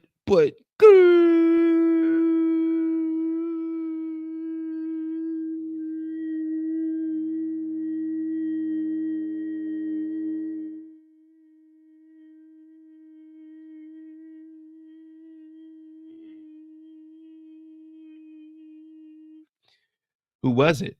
Was it business? Oh, I don't want to talk about business right now. What do you mean you don't want to talk about business? You're just about to give me some valuable information. I mean, not valuable information. You're just about to you're about to say something. You said you had a lead, right? Could you speak a little louder into this wire? What did you say about a wire? Oh no, I was saying, will you be willing to wire me some money if I need it? Because I know we're getting closer. Oh yeah, well, whatever. I don't want to talk about business. I want to play. Okay, what kind of play you want to play?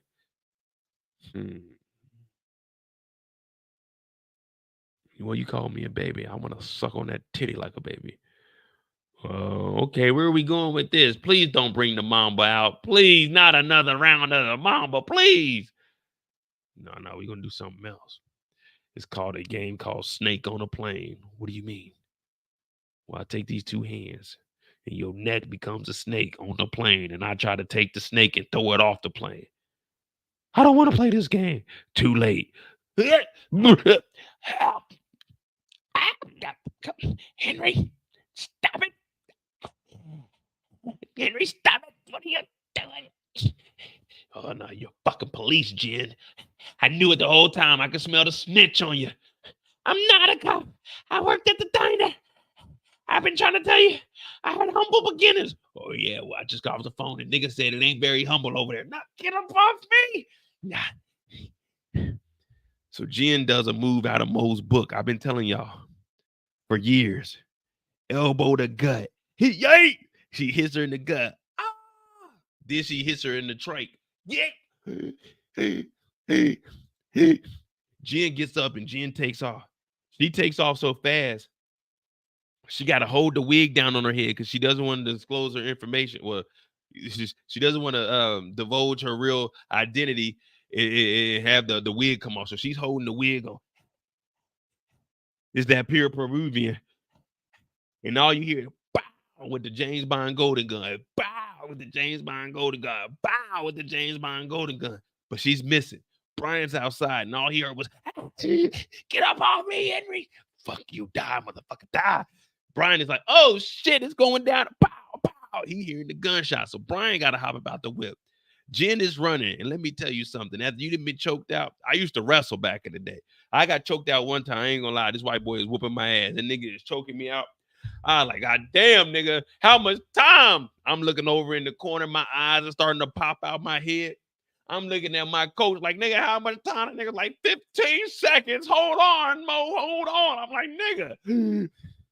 I'm taking my last breath. Like, nigga, blow the fucking whistle. Nigga, I tapped out with like 4 seconds. I like, get this nigga off of me. Oh, get this nigga off of me. Coach talking about 15 seconds. It was a long ass 15.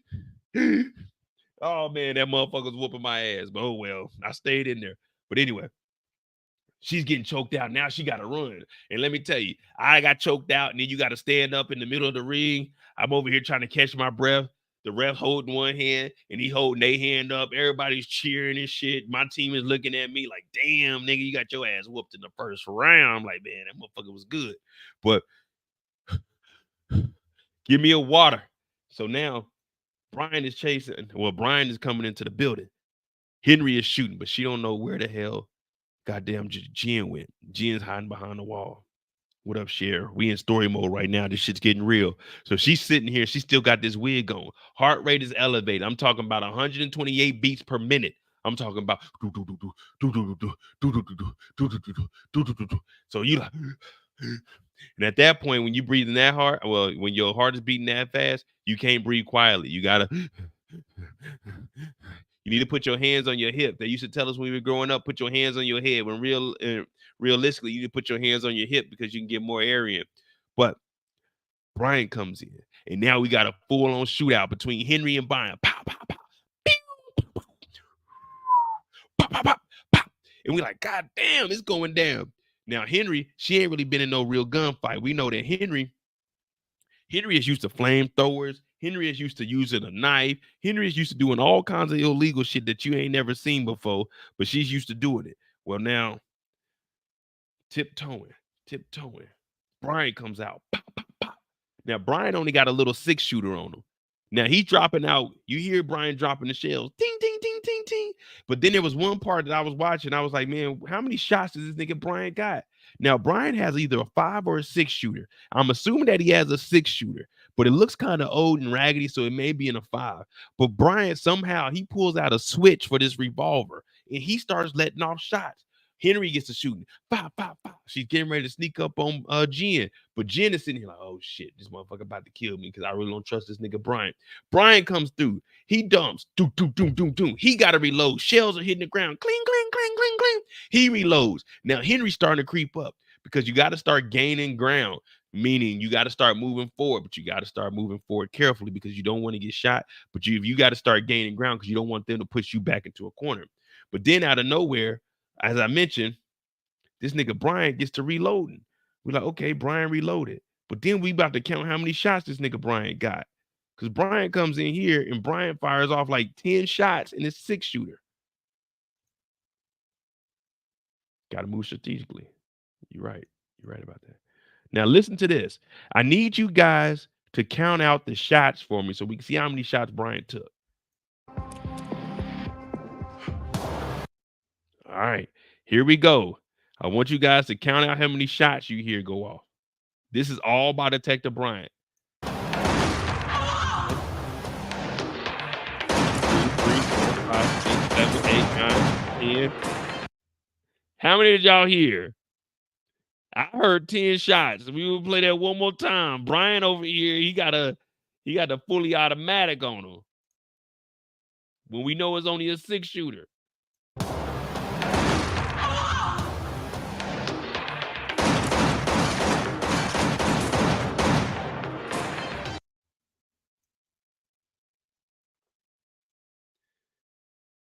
That's what I was hearing. I was hearing 10 shots. Like, how? And then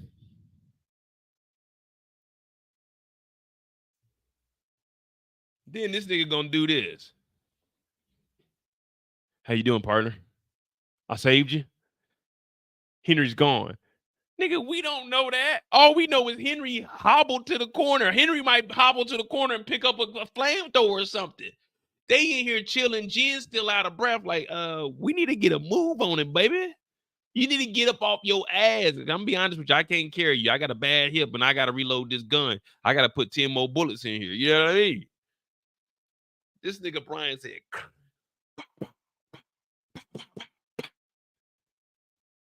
that's what that nigga said. He said, how you doing, partner? Like, nigga, I just got shot at. What do you mean, how am I doing? Henry's out. Are you okay? Kobe was right about her dad being a fucking piece of shit. Guess he was on Blaze's payroll, too. Did you tell Constable Emerson about the wire? How you doing, partner? She like, oh, she was right. Like, nigga, we just got into a shootout. Man, I ain't gonna lie to you. See, this is one reason I couldn't be a cop, because if we're doing a stakeout, I know y'all feel what I'm about to say. If we're doing a stakeout and one of us go inside, like we're undercover, and I'm in the car, you can't expect me to stay up the whole time. Like, just imagine I'm sitting in the car, you inside. I'm supposed to be listening to the recording.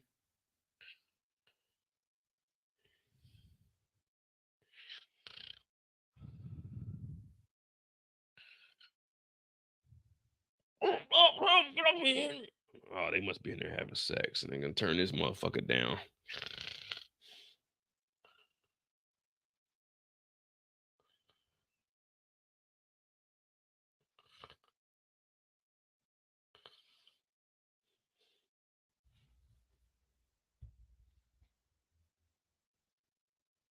Oh shit!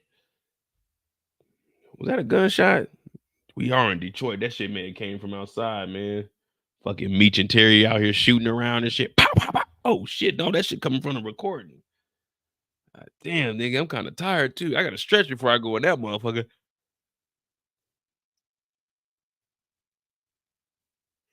Shit. Mm.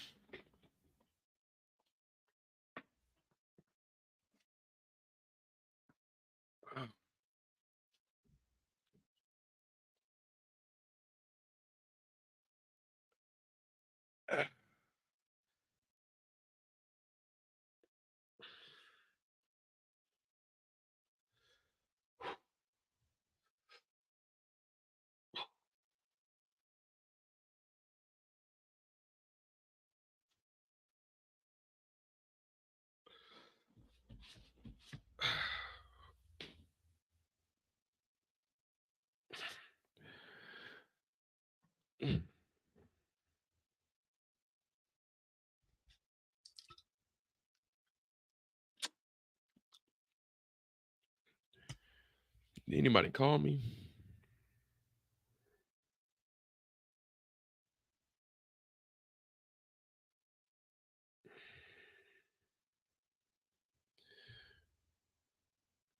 No, I seen your call. I dozed off real quick.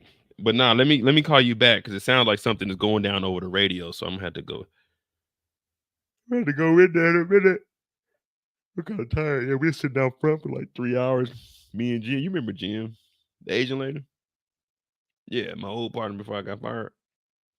Yeah, I'm helping her out. I guess she doing. I don't know if she's doing overtime. I heard she got suspended. But now let me get off this phone with you though, because I'm on a live and they shooting at Jen. I think because I haven't heard any more shooting. But I could have sworn I heard some over the radio, so I don't want to blow her undercover. So I'm just gonna wait until I hear another sound. But let me text you. Like give me like 15, 20 minutes. If the bullets if they don't start back up, then I'll call you back. All right, late too. Tell Dad I love him too. All right, y'all be safe. Oh yeah, man. I didn't woke up. I don't know if it was shooting or what. What the fuck? Last thing I heard was, hey, you want me to make you a drink? I like your haircut. That's the last thing I heard. I thought we were good. I thought Jen was good. I'm dozed off. Mind you, I'm not a police officer. I'm fired. I'm a civilian. Technically, anything I do is gonna be a part of a crime. So Brian really ain't wrong. I wouldn't have went in there. If y'all were Brian, be real. If you're Brian, are you going in there? I'm be honest, I probably wouldn't. If I heard some gunshot, I'm like, nah, I'm good.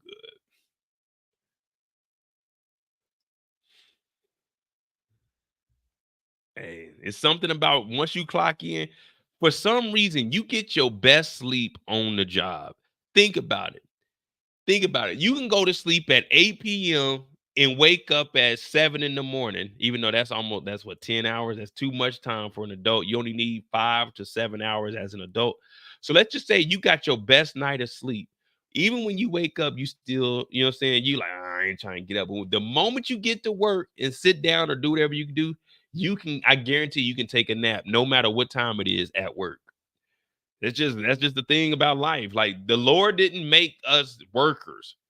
The Lord made us survivors. He didn't make when we were created, we were not created to get up and go to work. We were created to survive, eat shit, sleep, and reproduce. That's what we were made for. All this extra shit we just doing just because we like, man, let's do some side quests. This ain't what we were built for.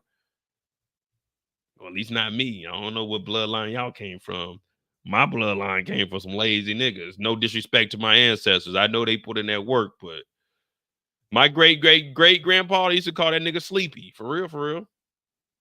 Shit. All right. So they end up shooting not Blaze, Henry. Man, I be getting off this live at like 11:30. I get into bed. I don't go to sleep till 2. I gotta be up at 7. Man, I be tired as hell at work every day.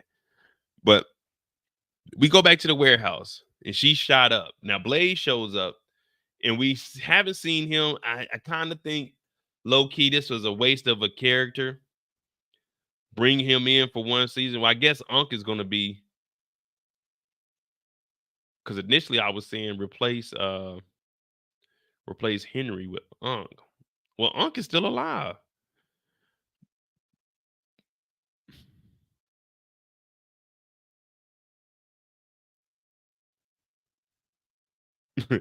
Hey DJ, so DJ's talking about this guy Tyler that we know.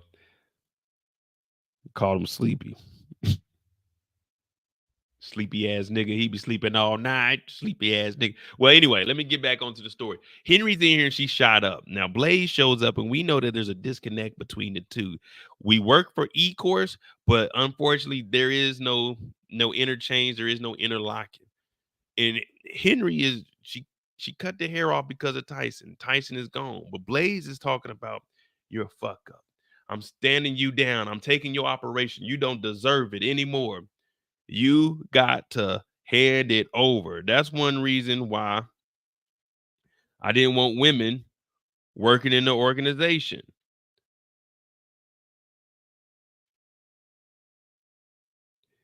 Because they too emotional, too sensitive. And Henry is saying, you can't talk to me like that, Pops. You just can't. He said, you've been fucking up since you were born. What do you mean fucking up since I was born? Henrietta, you're a fuck up. I said it once, and I ain't gonna say it again. You're a fuck up. Everything you do, fuck up. Fuck up this, fuck up that. Like, damn, Dad. I didn't know I was that big of a fuck up. Yes, you are that big of a fuck up. And it just hurts her feelings. And she says, well, my name ain't Henrietta. It's Henry. Henry? I named you Henrietta. No, it's Henry. You're going to call me Henry. You're going to address me by Henry. From here on out, motherfucker. Then she pulls the gun out on him. Pulls the gun out and says, address me as Henry, or feel the wrath of this James Bond golden gun. She said, you don't put that motherfucker away. Pow! Warning shot. Say my name, when no one is around you. Say, Henry, I love you. If you ain't running games, say my name. Blaze acting kinda shady and calling his daughter Henry. You gotta say her name. It's Henry at bow, bow, bow, bow, bow, bow, bow, bow, bow, bow, bow, bow. She lit this nigga Blaze up. Oh, they did that nigga like they did that nigga Stacks. I'm talking about stood him up. Bow, bow, bow. Had this nigga Harlem shaking and some Stacey Adams. I ain't never seen nobody go out like Uncle Rufus is like, what the fuck? Why? You owe me some money, motherfucker! You owe me some money, motherfucker! You owe me some money, motherfucker! Pow, pow, pow. We straight killers, Joe.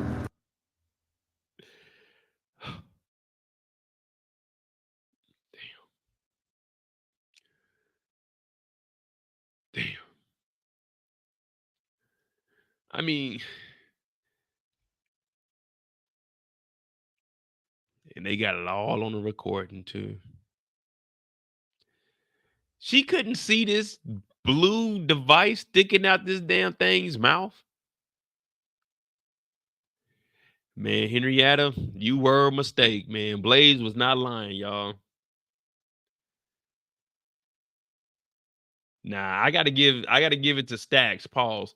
Stacks is Harlem Shake was a little bit better because he really got hit with that chop. This dude got hit with a golden gun. You know what I mean? He shouldn't have been doing all of that. I ain't gonna lie to you. I don't want to speak this into existence. But if I was in the BMF universe, or BMF Immortals, and it came down, well, hell, you even put me in the Power universe. If it came down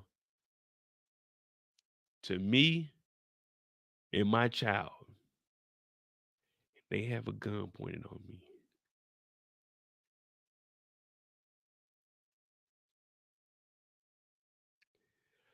This would be one of those moments where an adult could really mean, this is going to hurt me more than it's going to hurt you.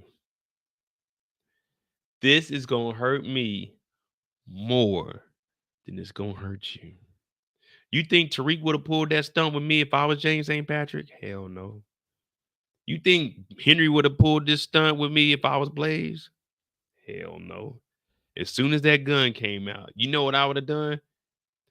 Don't y'all try this move either. Y'all not prepared for this. Y'all might shoot yourself in the foot. But I always keep a spare gun on my ankle in the holster. I would have fell backwards, grabbed the gun off the ankle, bow, bow, bow. You're probably thinking, damn, why'd you shoot 3 shots? That left ankle, make them fall this way because they right-handed. So now the gun's going to be off a little bit. Hit him in that right ankle, lay him down. They falling forward, bow, headshot. That easy. That easy. But if it's me versus them kids, y'all know how my motto is.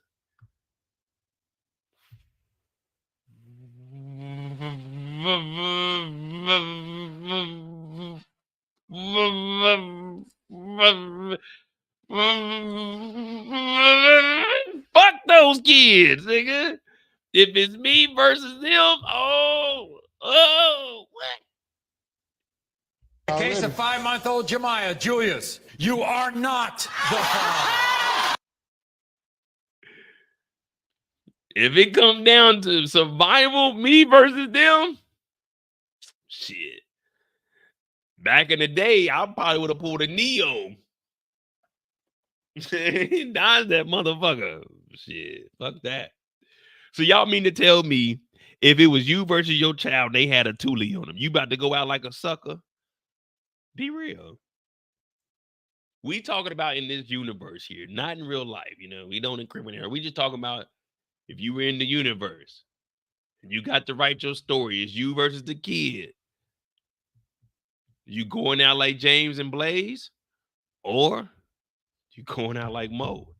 2 ankle shots.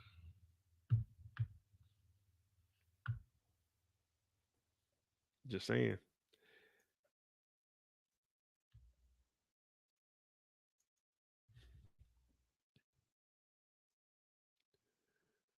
And then from there, they call for backup. And they put her in handcuffs. They lay her ass down. You're done. You're done. We finally got Henry off the streets, y'all. Jen talking about. This is another one of those going above and beyond moments. Whenever you up for parole, I'm going to show up and I'm going to hate. She told, basically what she said to Henry was, I'm your biggest hater. I hate the way you walk. I hate the way you talk. I hate your bald head. I'm your biggest hater. Could you imagine going to someone's parole every single time they up for parole and like, hell no, keep them in there. And then we got Brian talking about your bitch ass cousin Tyshon. I killed that nigga. Like, damn, nigga, everybody's going in. Everybody going in. I ain't even do nothing. What you mad at me for?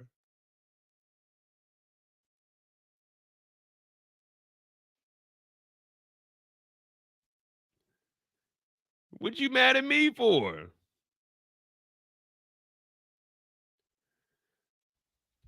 Well, the last thing we see is Brian cleaning out the room. Well, Henry is on the live. Yeah, we forgot about that. Henry does get shanked up. You know what I'm saying? That was a good scene there. Like, these are the kind of kills I would like to see on the show. Kind of realistic, a little shanky shank, nothing too deep, nothing that I really like, you know what I'm saying? Nothing that what was this lady's name? What was this lady's name? Does anybody remember her? I remember her, but I don't remember her name.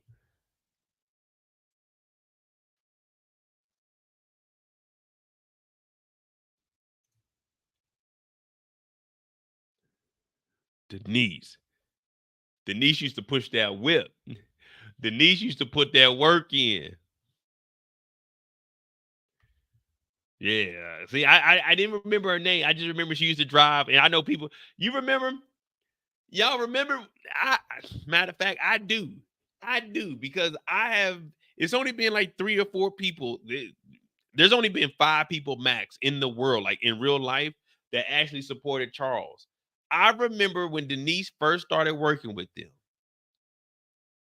And everyone was saying, Mo, Charles is fucking her. And I was like, man, Charles ain't messing with her, man. And everybody, I'll go back to the live. I kid you not. He's got to be messing with her. I'm like, man, first of all, Charles likes dark meat. Charles likes something with a wagon on the back of it that he can hop in that wagon and ride on around. You know what I'm saying? Toot, toot.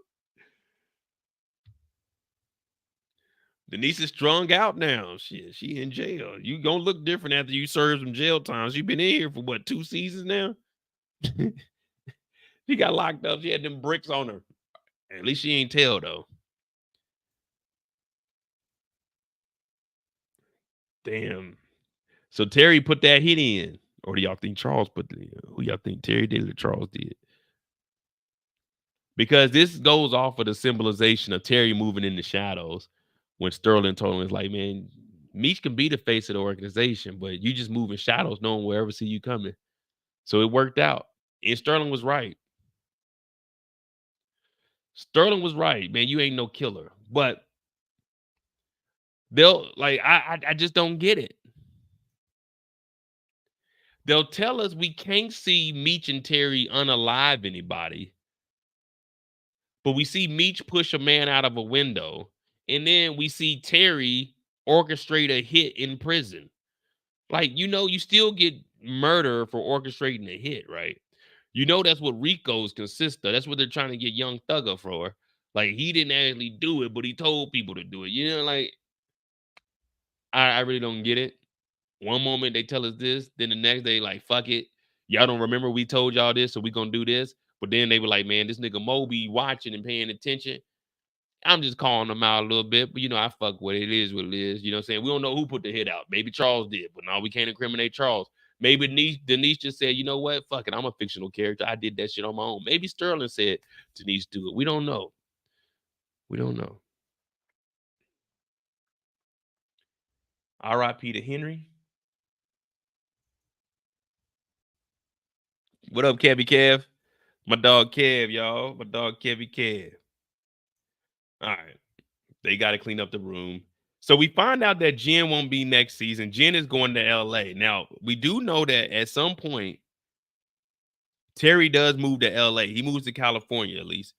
They got photos of Terry courtside at the basketball games, and I think it was a playoff game too. But Jen's going out to California. There's some Asian gangs out there that need to be handled. And Brian's moving down south. Now, I don't know if it's St. Louis, because that is where he arrested Terry at, or he could go all the way down to Atlanta. But first, he needs to sell the house and he needs to clean up Kevin's room.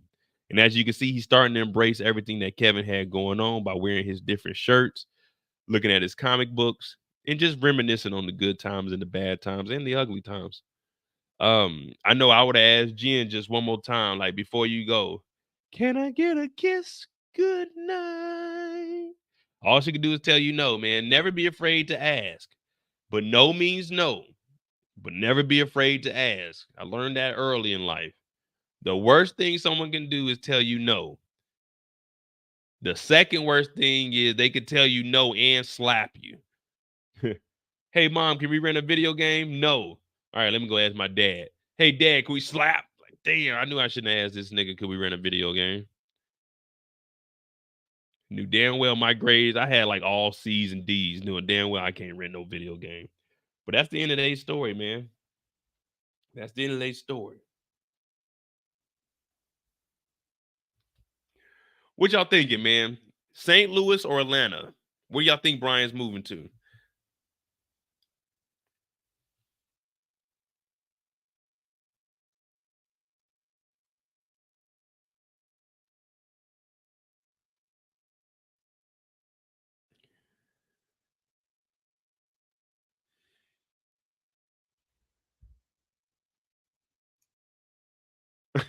Kevin Kev said, why would Terry kill Tyson? Terry didn't kill Tyson. Brian killed Tyson. Brian killed Tyson. And remember, he told Jen, I put him somewhere. And then that's when they made Henry think that it was Terry, because he put it in the trash can close to Terry's restaurant. But Brian is the one that killed Tyson.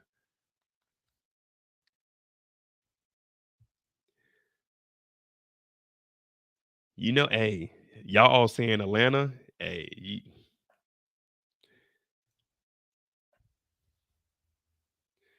you know what I would do? I would move to Atlanta. And I would get with Angel. Hear me out. I would move to Atlanta and I would get with Angel. I would go to the strip club one night with Angel so Meech could see me and Angel. Now, this is just me writing, because I'm about to fuck this nigga's character up. I'd have him kiss Angel in the strip club. Make Meech jealous. What y'all thinking? Then have Meech follow me back to the house. Go inside the house, but inside the house, I got a trap set up, kind of like Home Alone. So when I go through the door, I set the trap on the door, but I don't lock the door. but I put the little sledgehammer up at the top. So when Meech tries to sneak into my door, into my house, like B Mickey did, the sledgehammer come down and hit Meech in the head. You know what I mean? What we thinking? What we thinking? That sound like it might work? That sound like it might work? Nah, Remy ain't dead. We ain't see nobody from Remy. We about to talk about Terry and then we'll talk about Meech. But now we ain't see nobody for Remy. We just seen alleged blood on the window. But I'm about to give me another Truly. We're gonna knock these last hour and a half out. My cousin defaulted on his STARZ payment. Matter of fact, if I find, let me see. I think I got one active link where you can get 3 months for 99 cents. You know I ain't paying full price for this shit.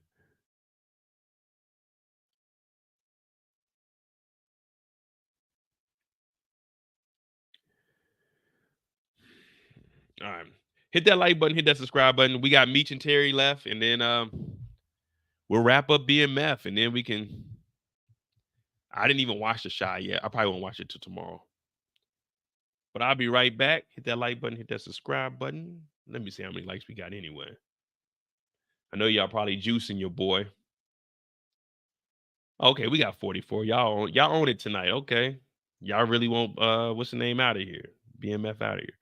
All right, we got Terry when I get back. We're gonna make it happen.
All right.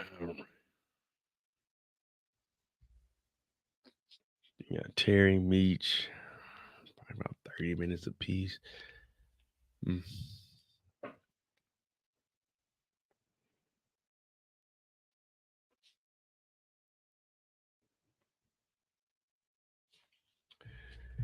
I think at the end of this live, I'm gonna give y'all a rundown of the itinerary of what is potentially going to look like trying to go to Paris, because it's all over the place. But I definitely want to make this trip. I might start looking at like hotels and stuff too. I mean, I already looked at some hotels. It's this 1-bedroom apartment I'm gonna try to get for like Friday, Saturday night, and then leave Sunday. We'll go over that. We'll try to piece that together, see if we can actually make it out there, see if we can get some resale tickets for the basketball game, the US game, because I ain't trying to go to like watch no like the Japan team versus I think it's the Netherlands. No, I'm trying to see the Americans play. I'm gonna buy 4 jerseys. I'm gonna get the LeBron jersey, even though I'm not a fan. Curry, KD, and Kawhi jersey. I'm gonna get the whole USA warm up too.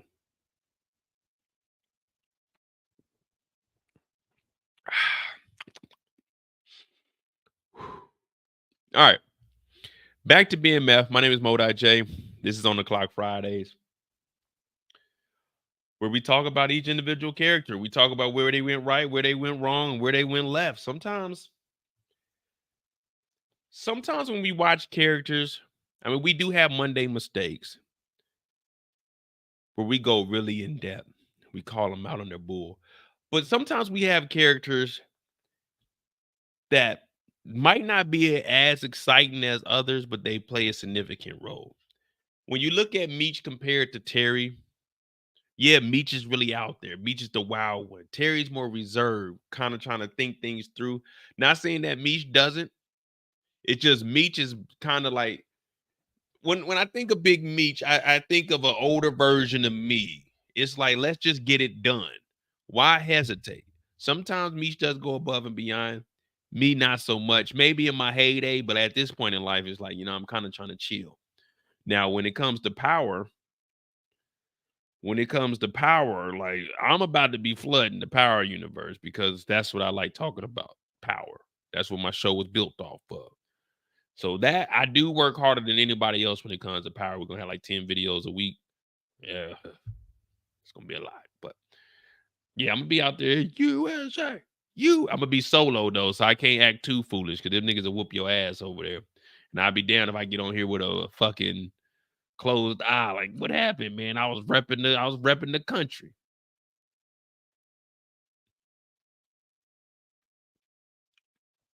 What rating would I give this season? I said overall, BMF, I gave it a 6.5. 6.5 is good, though. 6.5 is good when you're talking TV shows. Like, because you got to think, man, we're comparing this. This is prime time here. This is real television. This ain't Tubi or nothing. This is the real deal. You going up against all the other shows. A 5. I can't give it a 5. It wasn't that bad. Like, they had a cool storyline is at least a 5. You know what I mean? A cool storyline is at least a 5. Because there's shows that you watch, you like, this shit's terrible. You won't even make it far. So a cool storyline is at least 5 points. You know what I mean? And it got some extra points because of the interest. You know what I'm saying? I'm trying to get to the point where they in Atlanta. But all right.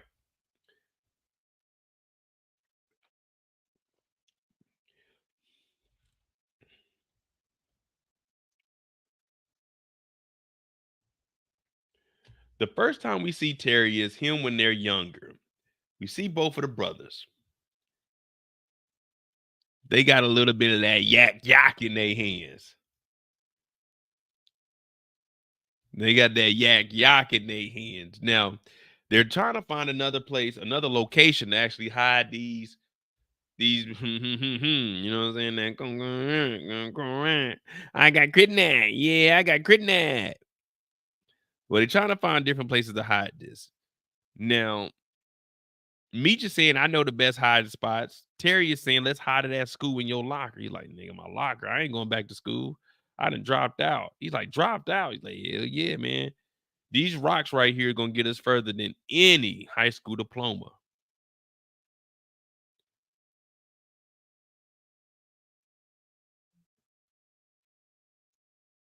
We don't need a high school degree. Now, I got suspended my senior year, and they weren't trying to give me my diploma, but I told you guys that already. So I was looking at life like, how far could I really make it without a diploma? Now, I tried the dope game for a little bit, you know, saying no self-incrimination, statute of limitations. This is around 2002, 2003. I did that I still don't have the specific amount of dates, but it was about 2 to 3 weeks before I got robbed. And I said, you know, this isn't the life that I think I was built for. You know what I mean? I run around and do hood rat stuff with my hood rat friends, but maybe being in the distribution game, that wasn't my forte. I like to make jokes. You know what I mean? I like to chill. I don't like looking over my shoulder, even though I end up getting into some real life beef. Niggas shooting at us. We didn't, shit happened, but that's life. You know what I'm saying? You got to go through that as a teenager so you can become a man. But these two, they young. This got to be like 15, 16. And we hear him mention Pat also. Man, Pat's giving us an opportunity to get in the game. Now, we know Pat ended up turning into a junkie. But Meech was already determined. Nah, this is what I'm doing. This is what I'm doing. And this is how I'm going to survive off this money.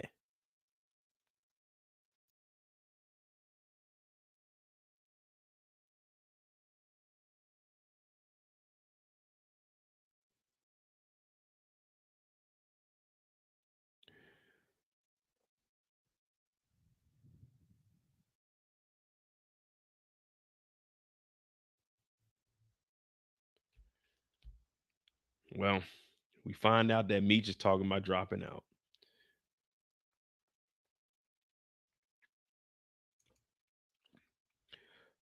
Now, this is Terry's story, so we're going to jump through this a little bit. They're trying to get the Vans back. We'll go more in depth with Meech.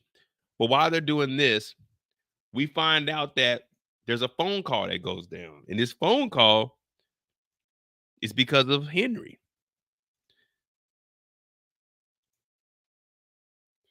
Now, we said where can we find Hoops, so I'm just going to show this one. We can find Hoops.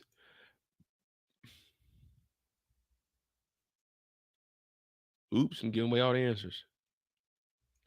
This is where we can find Hoop.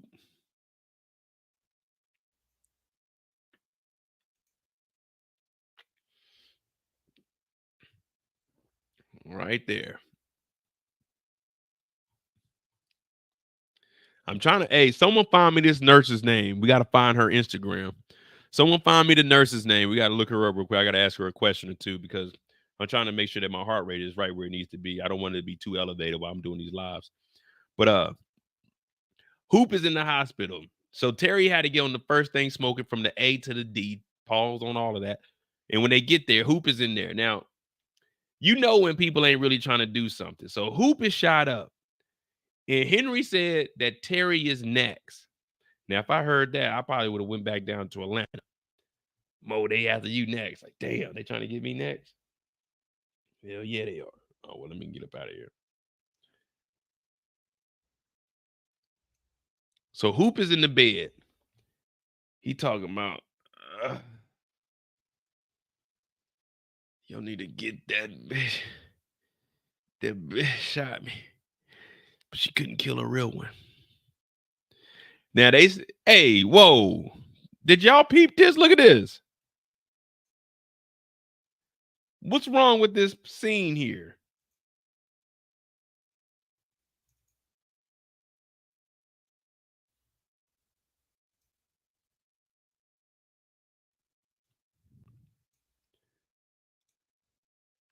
Did y'all see this? This nigga smoking a cigarette with oxygen. I hope the nurse is trying to take this damn cigarette from this dude. Like, hey, bro, you on oxygen, man. You can't be smoking that shit around here.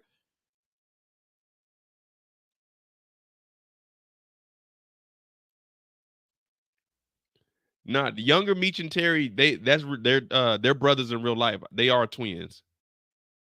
Yeah, the younger Meech and younger Terry are twins. But yeah, I just seen this nigga smoking oxygen. This nurse look good too. What's her name? We're gonna call her nurse Laura. There's a lot of shit going on. You got the nigga washing the truck right next to the nigga smoking. Well, I guess if he blows up, you got the water right here to put that nigga out.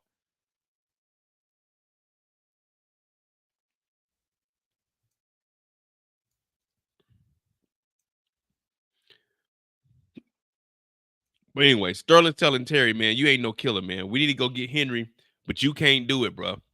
But Henry really wants to pull, I mean, not Henry, Terry really wants to pull the trigger this time. He really wants to get her up out of here. Now, I don't think he's prepared for that. I know he gets the bucket every now and then. But getting the bucket when ain't nobody looking, that's easy. Anybody can pull a trigger. Anyone can pull a trigger.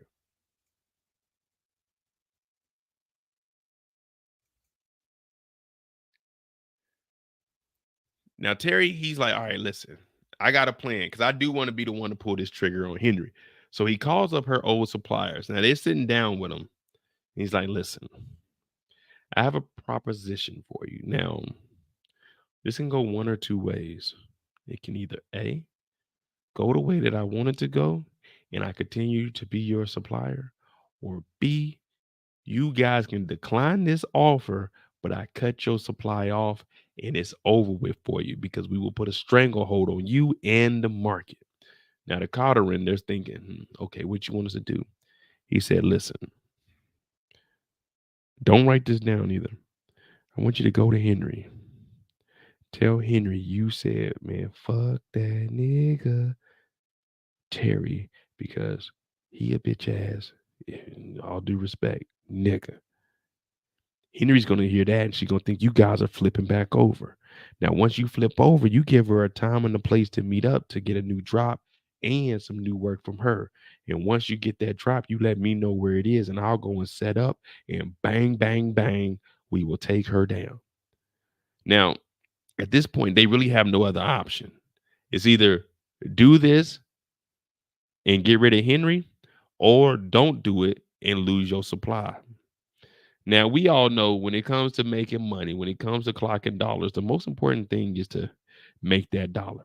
No one gets up and goes to work in the morning and says, you know what? I ain't trying to get paid this week. You know what? Fuck that money. Let me just do my job. All right. Hey, we got direct deposit coming. One time, you know me, I'm a real guy. I'm real with it. One time I had a direct deposit come in. I had worked one time. Direct deposit came in, $3,700. I said, $3,700? I said, I don't need your funky ass money. So I disputed it with the bank. I told the bank, send the money back, man. That's how real I am. That's how real I am.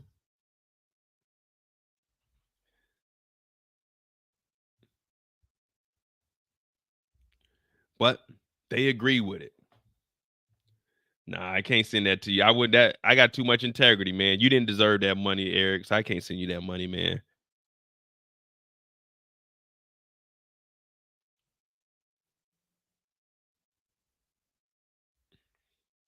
Well, in comes Charles. So right when you think things are going your way, your dad shows up. Hey, what's up, Terry? What's up, Pops? Well, you know, me and your mom, we getting a divorce. I'm like, nigga, why are you telling me this? Why, like, as a kid, I'm gonna be honest. I love my parents to death. But I ain't trying to hear y'all problems. That ain't got nothing to do with me. I'm a kid. I'm a kid. What you want me to do? I had a hard time at work. What you telling me for? I don't care. Give a fuck.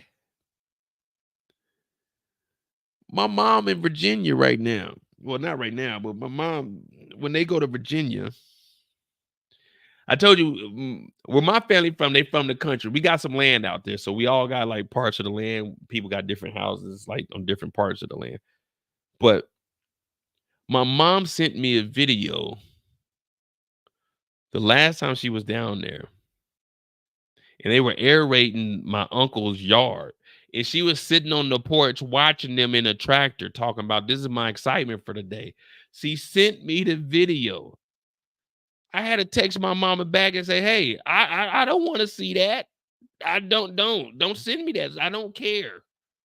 I love you, but I don't want to see that shit, man. Ain't nobody, like, no, that's old people stuff.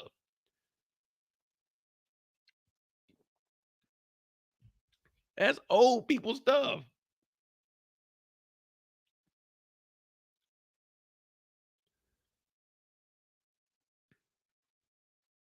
She talking about my excitement for the day. I'm like, man, why are you sending me this shit? I'm not getting excited about this. It's like little stuff like that. It just gets to me. You know what I mean?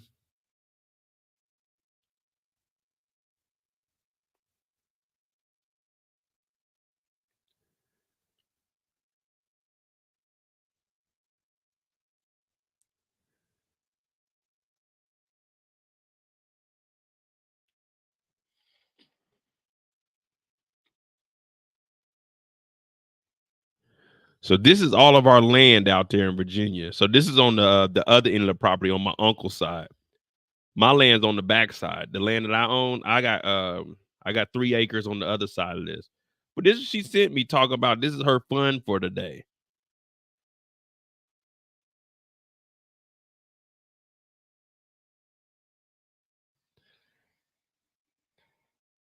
It's a 3-minute video. Why? Why would you send me this? My excitement for the day. Your uncle getting his garden tilled. This is the video. It didn't go through at first. But yes, I know you wanted to see this experience. So I wanted to share it with you. I told my mom, I said, that's enough. I've experienced more than my share. Don't send me another video. It's just a big ass tractor in the woods.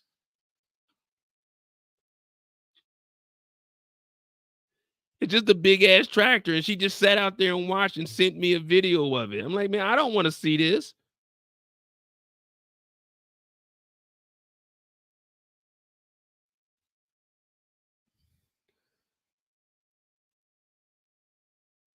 What are you sending me this shit for? I'm at work. It's like 3 in the afternoon. It's like 8 in the morning or something like that. She talking about, yeah, this is what we're doing today. Hey, man. I don't want to be disrespectful. Get the fuck out of my face, still. Get the fuck. You got a live tonight? Yeah, I do. You want to see this tractor video? Hell no, I don't. I'll call you Sunday or something, man. All right. So that's just the reason I'm saying that is because Charles shows up with his hands in his pocket. Well, me and your mom getting a divorce. Nigga, do you not know excuse me. Do you not know I'm a dope dealer? Do you not know, nigga, I'm trying to move bricks? Nigga, I'm trying to set up an assassination. Nigga, I have real world problems, Dad. I ain't got nowhere to go. But nigga, you need to get a job. Go bust them dishes down or something. Do something.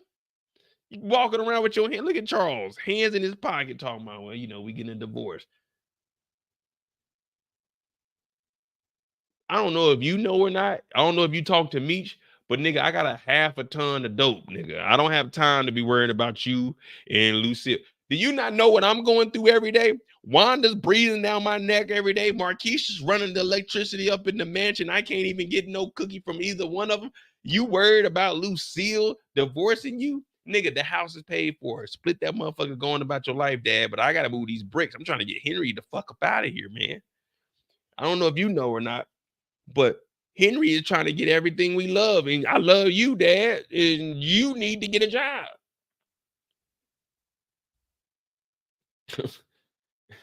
Nah, I do have a heart. I love my mom, but it's like, Mom, hey, okay, I get it. Tell them I got some trees. Go tell them to push the trees back at least 10, 15 feet to the line, to the end of my property line. So I ain't got to pay for it. Have Dad pay for that shit, so I ain't got to come up off that money. Y'all can do that while y'all there, while y'all watching them till their yard.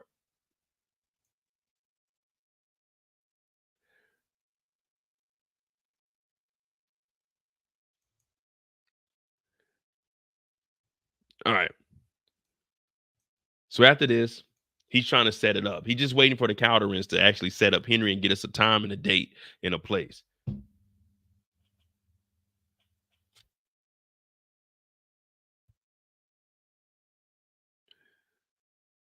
He's like, listen, man, we really got to get Henry out of here, man. Ooh, I can't wait to take her off the streets. He's like, man, you ain't like that, bro. We need to have someone else do it. Terry said, nah, this is me, man. This is me all the way. He got the Cartier frames on, so you know he getting money.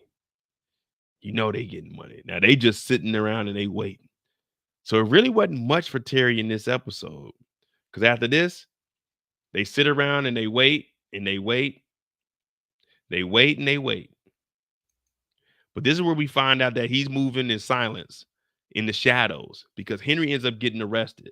So with Henry getting arrested, we were thinking this was the end. Did you think that they were going to step on Henry after this, or you were looking at it like Henry was arrested and that was going to be the end of Terry fucking around with her?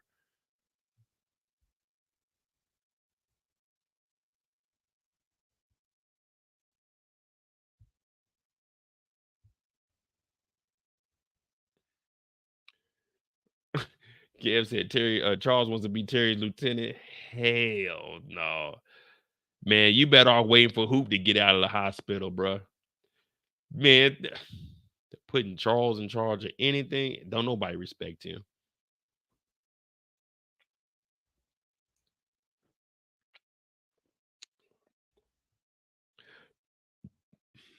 I'm with you, Miss Kira. I was thinking once Henry got arrested and they said moving in the shadows, I was thinking, okay, now Terry's about to, all right, Meech is in charge. He's the face of the operation. He gonna lay low. They just gonna get up out of here. But shit, I did not expect the hit from Denise. Feds, if you listening, man, this is fictional. This did not happen. There's no real Henry, and Terry ain't putting no hit on nobody, man. He was a good kid. He just got caught up in a dope game, but he ain't put no hits on nobody.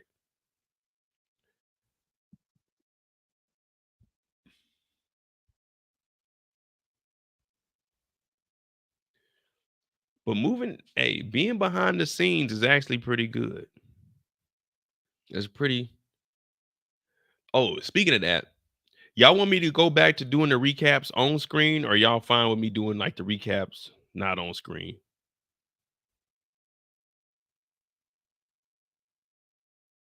I just gotta ask, because usually I just do them. The reason I've been doing them off screen because I'd be over here bullshitting. I'd be over here with no shirt on sometimes, just recording. It's just easier. Like when I do it that way, I ain't gotta be prepared, and I just hop on the live and just knock it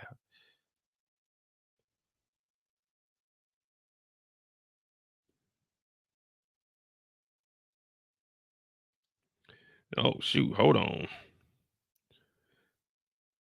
Lorraine Holland, thank you for the $50 cash app.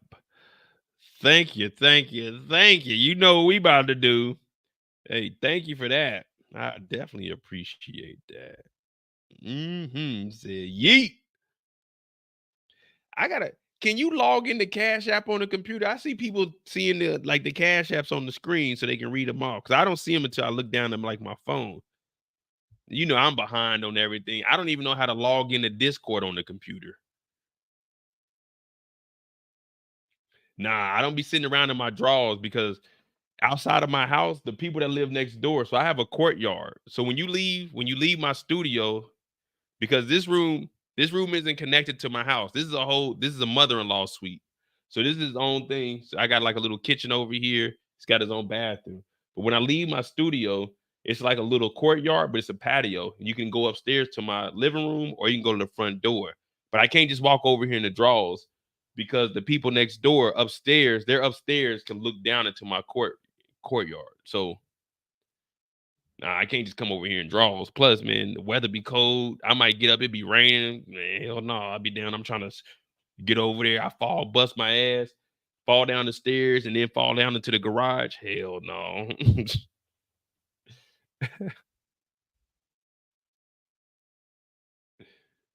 Oh, and Sandra, thank you for the $5 also. Sorry, I didn't see that one. I didn't see that.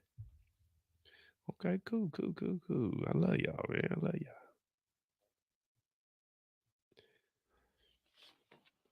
Although I could. Tonight, I'm just on some today, I'm in my regular everyday because this finale wasn't like over the top. But when ghosts come back, we getting fly for every episode.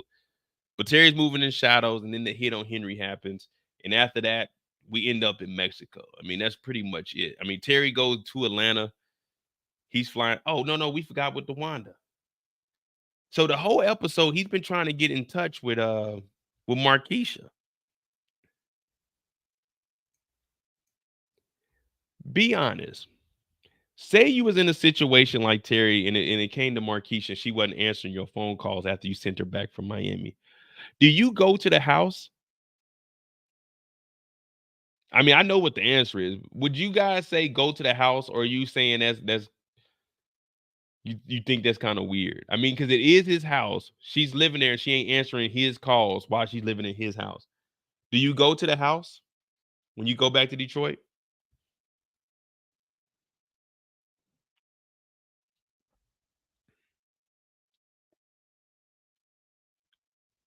Thank God we didn't see Marquisha.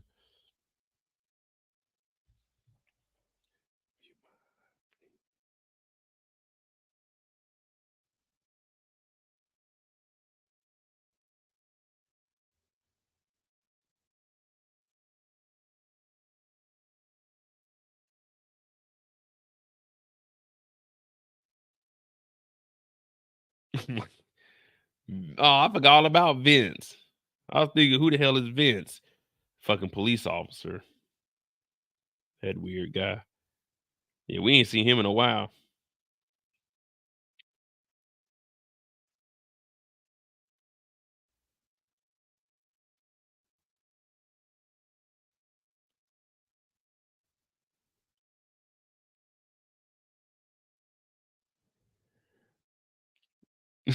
Hey, Miles, that's what I was thinking. When he first showed up, I didn't think he was going to church. I mean, I knew they was about to do something, but I thought he was pulling up and he was really about to get on that one knee. I said, oh, man.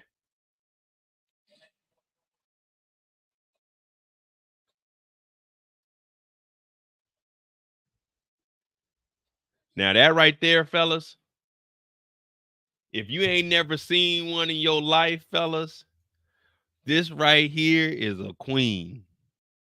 This right here. Wanda, you been on my mind. Oh, Wanda, you seem so fine. Wanda, Wanda. Oh, yeah, right here. Get you a Wanda on your team.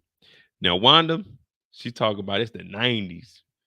Girls is bosses too. Girls is bosses too. Terry just showed up. Little Terry, look at TJ. TJ clean as hell, man. That's one thing about babies, boy. You can get babies like fly as hell for the low. You can get a baby a suit for like $30, bro. I remember my when Cerise be on here and I always call my sister to talk about like my nephew. Like when they be needing stuff, I be sending them bread just to get him like little, you know what I'm saying, little shit. It's so easy to get kids fresh, like 30, $40. I got him an Easter outfit 2 years ago. I think he's what, 4 now? How is he, 4 or 5? Shit, the hell if I know. But I got him an Easter outfit like 2 years ago. Man, I sent like $50. Man, that nigga got a suit, he got shoes, and he got a toy. I was like, damn, for $50. Man, what I do to be a kid again. But nah, fuck that. I don't want to be no kid. I'm cool when I grew up.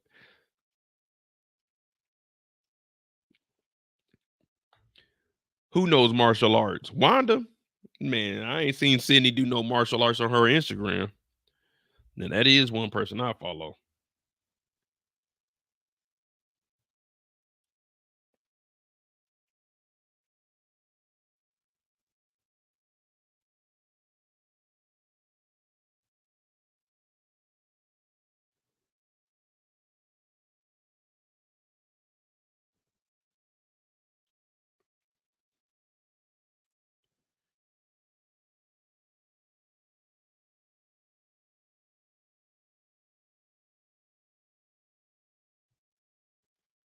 Man, she got one martial art video of this nigga talking about she know martial arts. Man, this shit say stunt training. Hey, man. Hey, y'all tell DJ get out of here. Someone tell DJ get the fuck out of here. Talking about she know martial arts. She talking about, nigga, this is stunt training. Started learning a new skill over the break. I mean, she doing her thing though. She know martial arts. Nigga, I know martial arts too, nigga.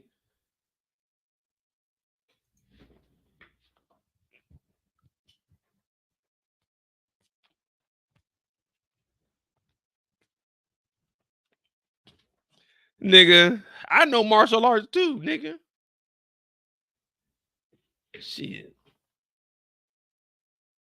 I know martial arts and I know martial law, nigga. Yeah. The fuck? Talking about she know martial arts. I see. I'm about to say I know she was on there doing that training shit, but I ain't. Man, shit. I know martial arts too, nigga. All right, little Terry Jr. He's clean. Now Wanda's talking about it's the 90s. She got to get a job. Now he's been looking at his family because he knows they're going through a divorce. And he's like, man, I didn't see my family get torn apart over kids. And he does want to be more active. Now, like I say, I do joke around when it comes to kids and stuff, you know. Well, you know, not as far as like they safety. We always want the kids to be safe. But I do say F them kids. I don't have kids. It's hard it's already hard enough being a black man in America. But imagine being a black man in America as a single father of no kids. Man, it's the toughest. When I wake up in the morning, it's like I'm getting slapped in my face every day. Pause on that because that sounds weird, but I'm talking about the world. Not figuratively speaking, but the world is slapping me every day. A black man with no kids, oh yeah, I'm prime suspect number one. But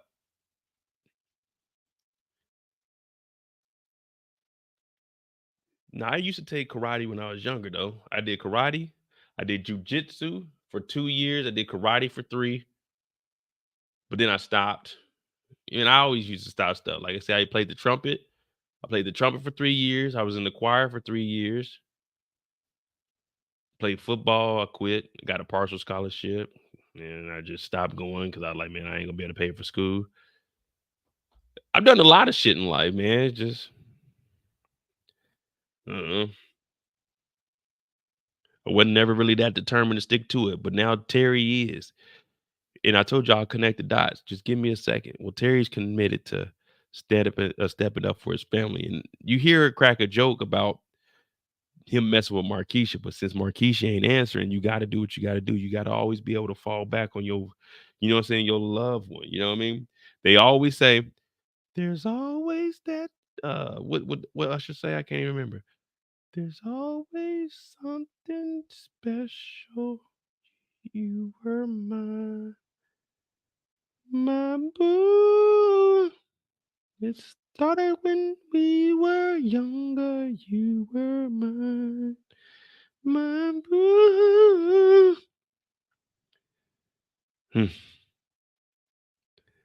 But anyway, Terry shows up and she said, nah, I'm going to cosmetology school. I'm about to get my own money. And Terry's like, I want to take care of y'all. Terry asked a good question. Now, I don't know why not Markeisha. Oh shit, I'm sorry, Wanda. Wanda, I'm sorry. I'm just so used to Markeisha talking shit. My bad, Wanda. We ain't been around you long enough. That's me. I would never ever disrespect you like that and call you Markeisha. I meant to say Wanda. Well, Terry, when she's gonna go off to school, this is a valid question. Who's gonna watch the kids while she's in school? Comment who's gonna watch the kids while Wanda's in school. Because I don't know. That was a legitimate question. If she's in school, who's gonna watch the kids?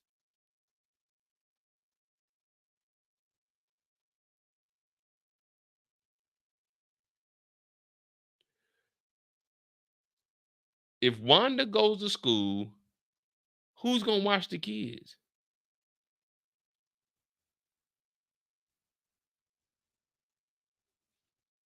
See, now Kira got some sense. Grandma or the daycare. She talking about Terry, I'm gonna go pray for you. It ain't my.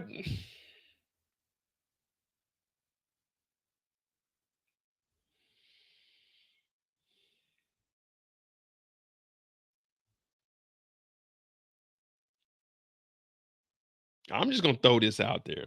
Y'all might not like this answer, but I gotta be real. You know, I gotta always. If anybody's gonna say it, I'm gonna say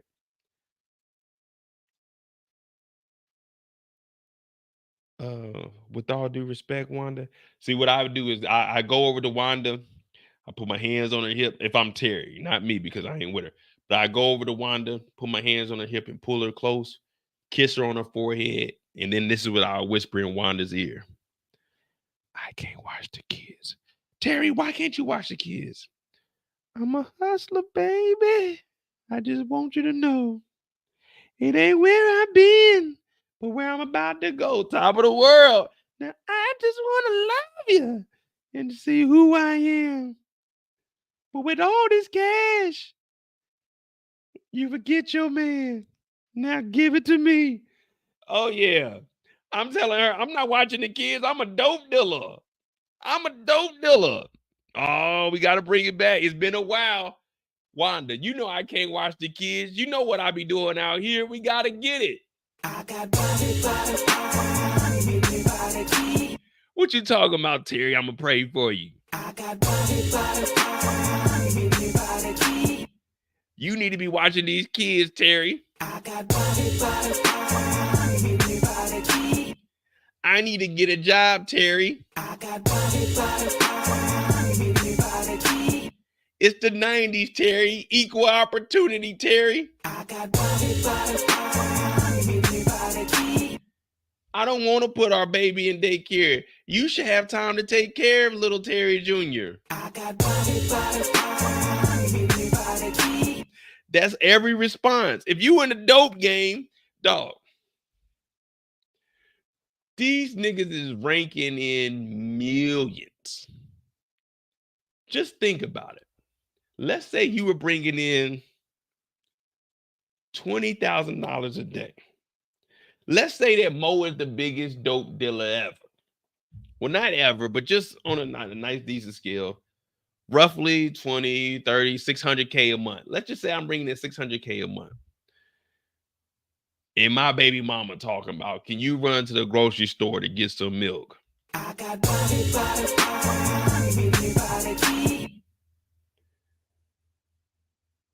Can you go fill my car up?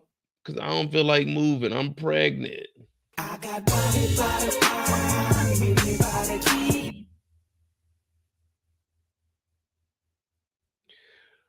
We going to my mama's house after church. I got body.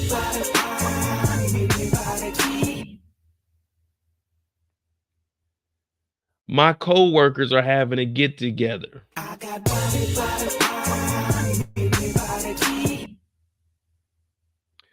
Terry Jr. need his diaper changed. First of all, In the case of 5-month-old Jemiah, Julius, you are not the father. I got we need to go on Maury. Hell no. Yeah, I'm a dope dealer. First job is dope. The second job is dealing. You think anybody asked Ric Flair to do something? He's willing dealing, Rolex wearing, limo driving, gator boot walking. You think niggas is asking Ric Flair to do something? No. Telling Terry to watch the kids is blasphemous. Terry, you need to watch the kids while I go to cosmetology school. I got body. Do you not know what I'm doing? I was on the red eye. I just got back to Detroit this morning. They told me that they popped that nigga Hoop. I was just in Atlanta, man. I ain't even got to sleep out my eye, baby. Talking about I gotta watch the kids. I got body.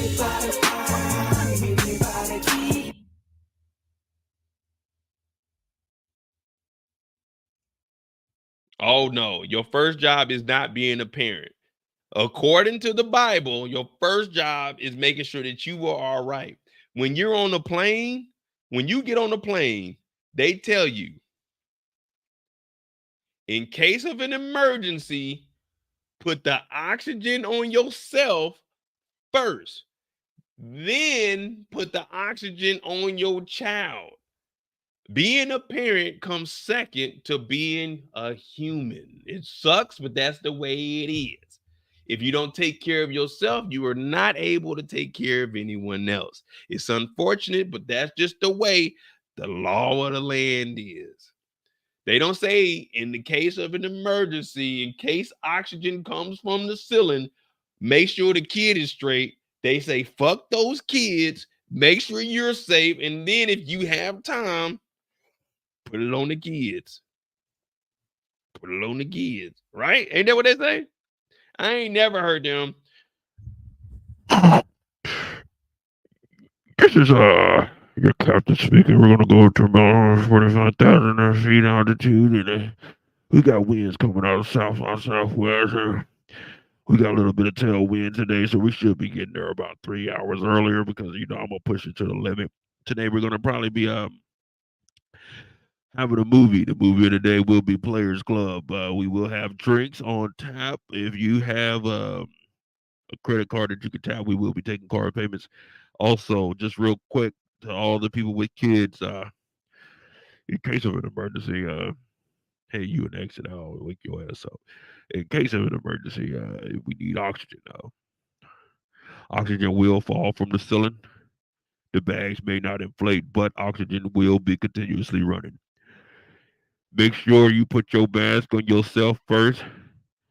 Fuck those kids until you are secure and safe. Um, at any given moment, keep your seatbelt on unless you're getting up, moving through the cabin. Remember that the bags do shift. If you're going to the bathroom, make sure you flush twice. Wash your funky ass hands. Uh, let's try not to watch any porn on any cellular devices. Make sure you turn off the Wi-Fi and turn on airplane mode. We don't have a co-captain. I tend to doze off every now and then, so just be careful. If you feel turbulence, it's 9 times out of 10 me fucking up. But just make sure you take care of yourself before you get the kids. Stewardess, come up front. I need 2 Jack and Cokes. Forget the Coke, just bring the Jack. A bottle of Hennessy, and can we smoke on this flight? Yeah, just deactivate the smoke detectors. Yeah, hey, yeah, bring up some. Yeah, you got some of that? That's the Cali Kush? No, no. I ain't gonna do the pre-rolls now because they be taking some of the milligrams out of that motherfucker. No. That's good right there. Okay, hold on. Oh shit, we still on the road. All right, disregard everything. There's no smoking in the laboratories. There's no smoking in the bathrooms. Niggas will get arrested. I'm the captain. I will call the marshals. We do have a marshal on here, and I am armed. So if I need to put this bitch on autopilot, I will come back there and handle business. Don't think I'm playing. I done already shot 3 niggas in the air. So check my resume, bitch ass niggas. My name is Captain Mo. Put the seatbelt on, and yeah, we should be landing about. No shit, nigga. Them goddamn nachos. Hold on. We ain't gonna take off real quick. Hold on. Tower. This is Tower. This is Bo Airways. We're gonna go back to the oh yeah. We're gonna take off at about. Give me about 30 minutes. I'm gonna have to use the lavatory here. I had nachos before we left. Yeah, I use my. Whew. It's getting kind of hot in here. Man. Hey, stop knocking on that door. There's a captain in here. Whew. Ooh, shit. Yeah, matter of fact, change that from 30 minutes to 45 minutes. We ain't gonna take off. We're gonna need the plane dumped before and refilled because we need to turn the AC on. It's getting kind of hot in here. All right. Oh yeah. We're supposed to be. Oh yeah. If you're not able to open up the passenger door, the emergency exit, please get the fuck up. Go sit somewhere else. There's life vests under the seat. If you can't swim, good luck. But we shouldn't be flying over any water today. Yeah, that seems about it. Is there anything else on the checklist? Okay. Oh yeah. When we land, don't stand up. Don't stand up until I say the seatbelt is off. And don't try to rush to the front because it's going to be about 10 minutes before we open the door up. And all the baggage are going to get down there at the same time. So there's no rush. Yeah. Hey. Get your ass back to economy. Nigga, this is business class up here. Hey, make sure that economy nigga don't put his bag next to my shit. I hate when these economy niggas come up to business in first class.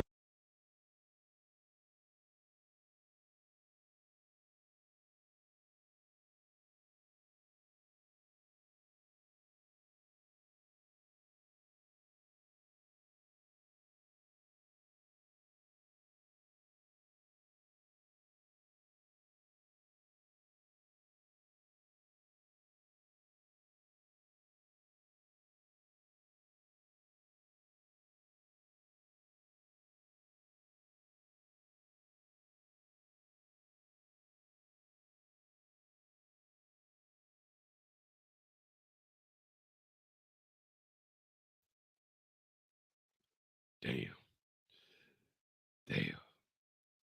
Damn, they did the tower didn't cut the mic off, boy. We was going in, boy. Captain was doing it.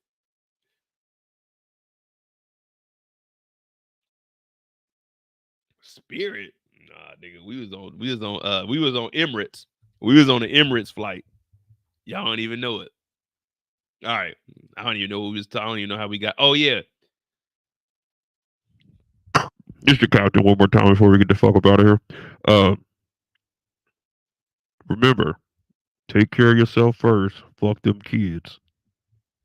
Over and out. Basically, what the captain is saying is fuck those kids, take care of yourself first. Being a parent don't come first. Being a human comes first.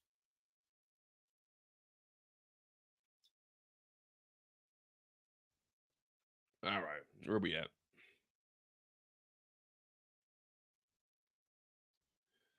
Disinfectant spray? Nah, shit. I'm going back into the cockpit. Pause.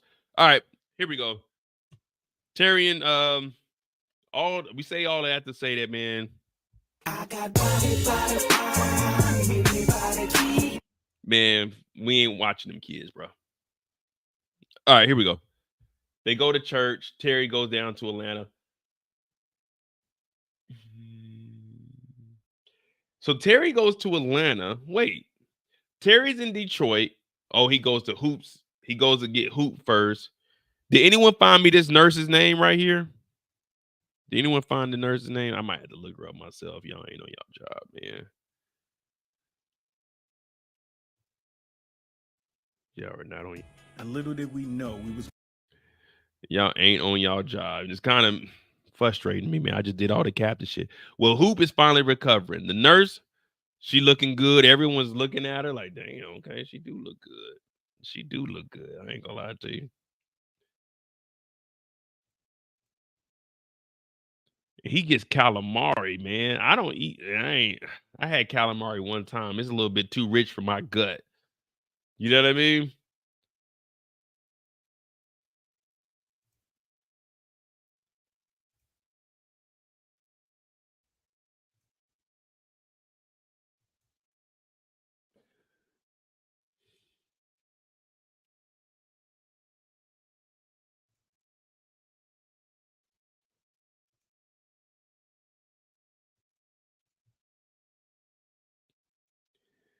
Man, Hoop was in the bed talking about, y'all go get her like he's about to sit up. Man, Hoop faking it. But Terry does show him love and is like, hey, man, you the best right hand that a man can ask for. So you got to respect that. You got to respect that. He goes back down there, and we find out that they got to end up going to Mexico. I mean, they go in the club. Ain't nothing really going on. We'll leave that for Meech's story so we can have some kind of story from Meech. But they end up in Mexico because Javier's like, hey, Loco got locked up. The only person he trusts is you, Meech. Now, in the real story, Meech did go down to Mexico.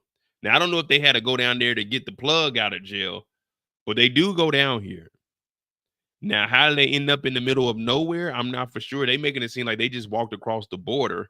And I don't think Meech would go down to Mexico with like all his ice on. You know what I mean?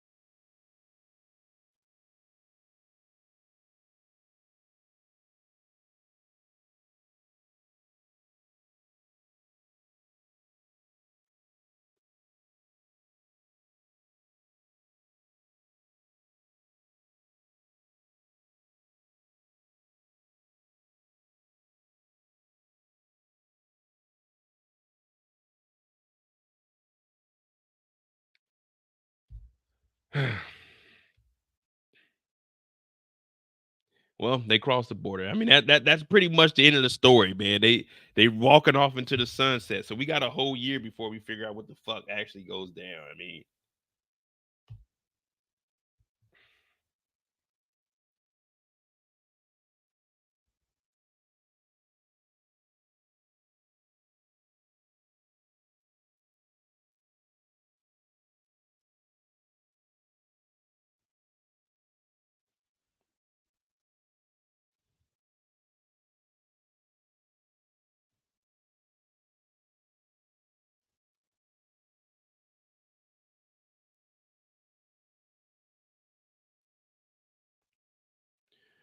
I mean, that's it. We just got Meech now. We just got Meech's story.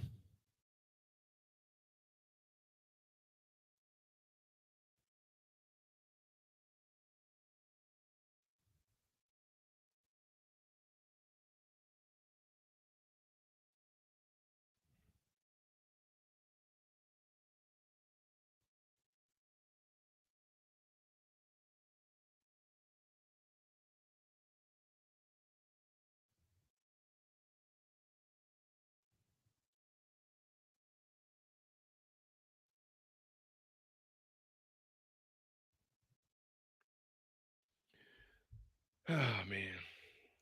Well, all right, we got Meech. We got 3 hours. We I'm trying, y'all. You gotta give me credit. I told you I can make this. I can make it go for 3. I can make it. I don't know if we can get 4 out of this, but I can make it go for 3, man. I'm doing my damnedest, man. You give me some credit, bro. With this, mm,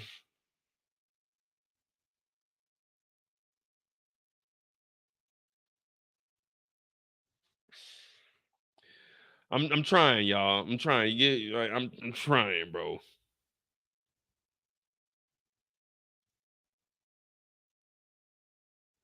I had to I had to take Terry's story and do like a 5-minute like interlude.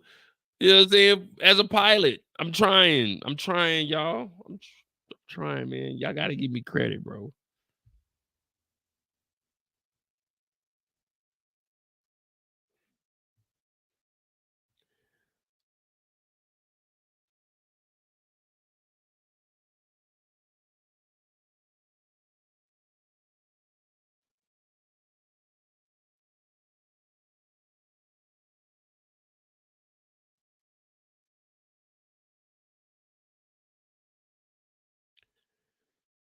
No, I know y'all not. I'm just saying, like, I like to try to. When I tell y'all, I feel like I'm letting y'all down. To me, when I get on these lives, I try to entertain y'all, man. I try to talk mainly about the show, and then I integrate like some real life stories into it. But when I have to do all the work, that's what gets me. It feels like I'm letting y'all down, but I'm only going off the content that's provided to us. You know what I mean?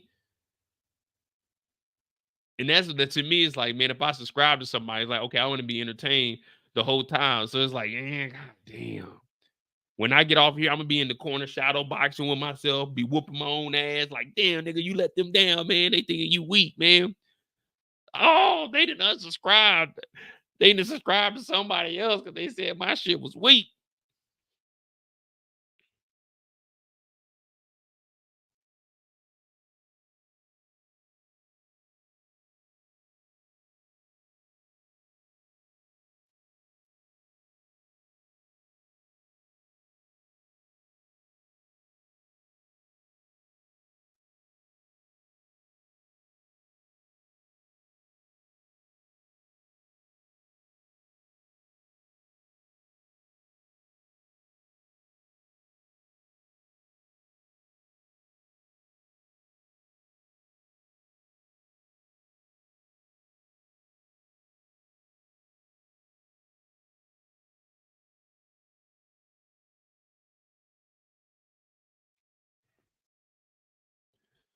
Oh, don't worry. Give me a second. I'm over here. I'm emailing the producers of the show right now. I'm just letting them know, like, hey, bro, no disrespect to y'all, but the chat, they talking bad on you. I say, it ain't me, but the chat, I represent them. So technically it is me, but it ain't me, but it is me, but it ain't me.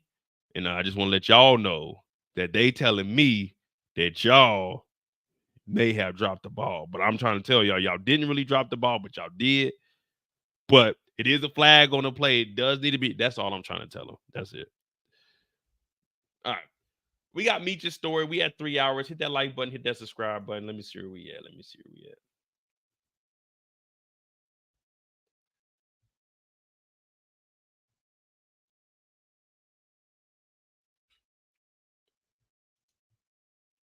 Don't tell no lies on me. I won't tell no truth on you. All right. We're going to take it back to the beginning. See, that's the thing. When we get to the way BMF is set up, and we know how I like to talk about each individual character. Let's just take Ghost, for example. When we talk about Tariq has so much of a story that we can still get a full story out of Tariq. Now, with Meech's character, we will be able to this week, just for the simple fact he did a lot of stuff outside of Terry. But with this, everything is like it's a package deal.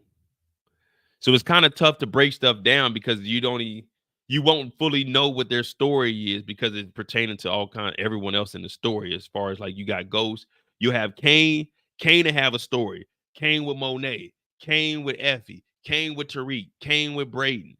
Then vice versa. You got Braden and Effie, you got Braden and Kane, you got Braden and Tariq. So you could tell all of these stories, but you could tell them from different perspectives.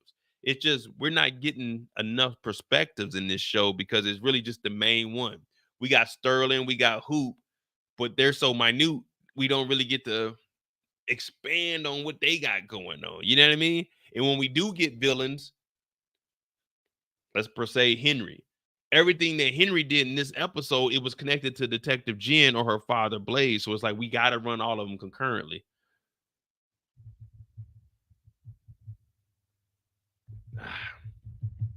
I'm trying. All right, here we go. We got Meech on the clock.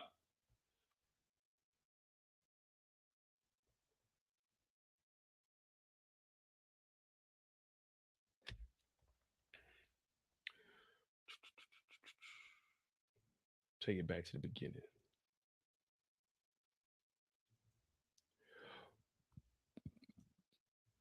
All right. So in the beginning, we were talking about from Terry's perspective. Now, Terry's perspective was, hey, Meech, don't drop out of school. But now we understand why Meech is doing this because Meech don't want to walk around. People making fun of him. We got to fight every single day. I don't want to put cardboard in my shoes. I don't want to share clothes. I don't want to do none of that. I want to get my own money. And we see this a lot in all of our communities. Now, what Terry and Meech did, that's once in a lifetime. We're never going to see anyone ever get to the level that Terry and Meech were. Now, you got Rollo Fam Goon down in Atlanta, but he was just doing marijuana that he was getting from like Sacramento. So he probably had a couple 100 pounds. But these dudes had a half a ton. This is at the early stages. We know what they were moving. These dudes had so much money, they were just making it rain hundreds of thousands of dollars. Like not $1,000, hundreds of thousands of dollars. That's where they eventually got to.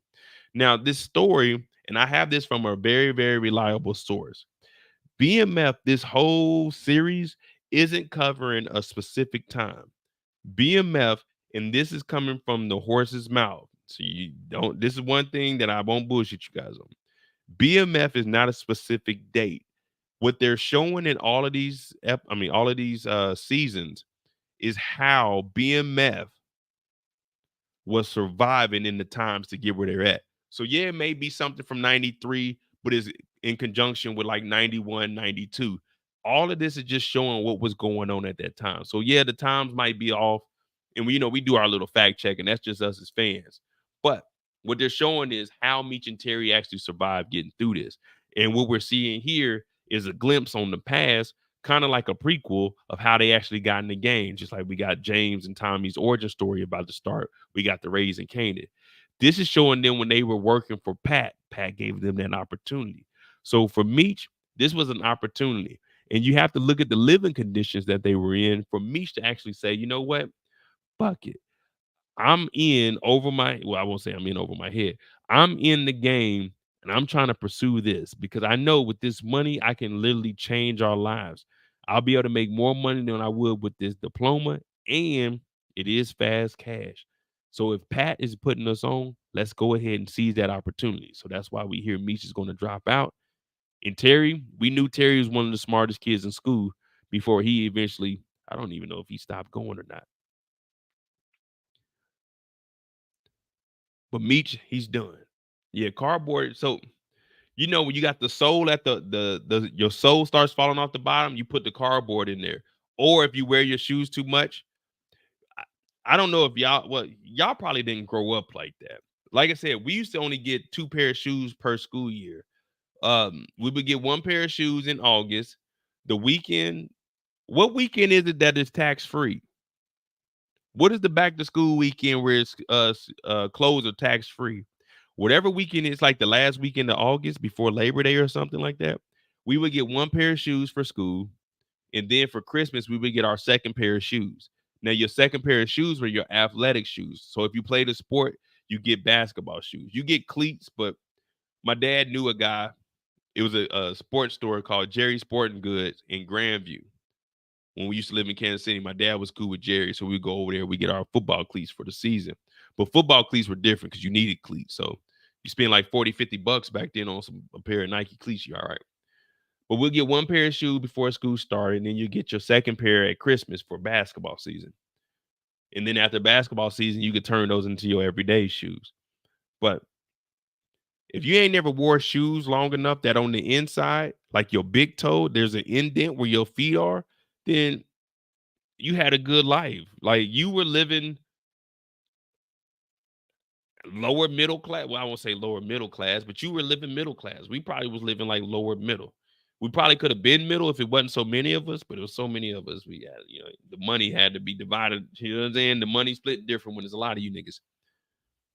But yeah, if you ain't never had shoes that you wore long enough that there's an indent on the sole of the shoe, the insole, from how long you wore it, then yeah, you lived a good life. We would, man, you know what me and my brother would do for a new pair of shoes? Now, we didn't have to do the cardboard. We ain't never get that far, but we were digging in ours, you know what I mean? But that crack rock was an opportunity.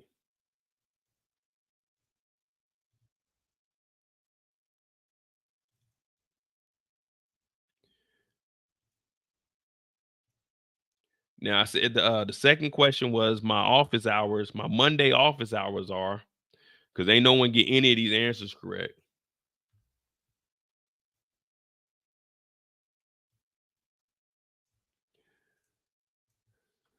My Monday office hours are 9:30 a.m. to 7 p.m. Y'all just gave up.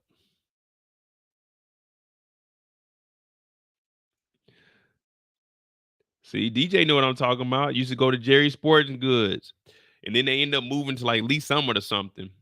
That's when I stopped messing with them. But yeah, you go in Jerry's Sporting Goods, they had all the baseball equipment in it. We used to get our baseball helmets out of there. We used to get our baseball cleats out of there too. And then you go down that little ramp, and then down there they had some more stuff. They had like a couple of basketball shoes, like they had the baseball stuff in there, tennis. Yeah, Jerry's Sporting Goods used to be the spot.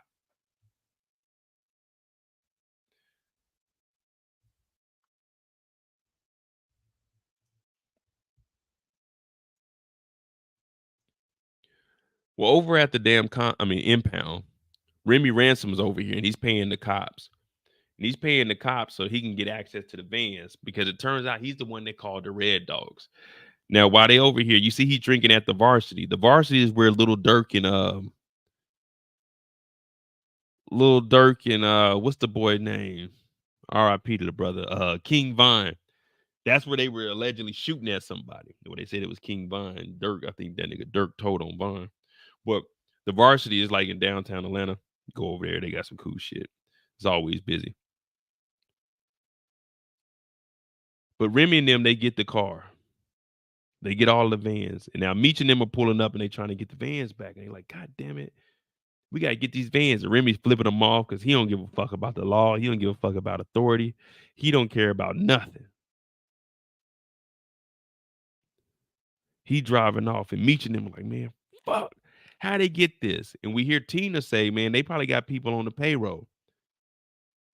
They got people on the payroll. And when you got people on the payroll, you can get anything done. On Main Street, that thrift store by Taco Bell.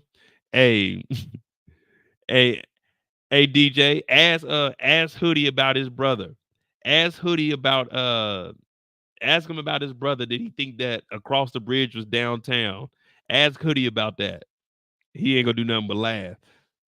His brother used to think downtown was across the bridge on the other side of Taco Bell.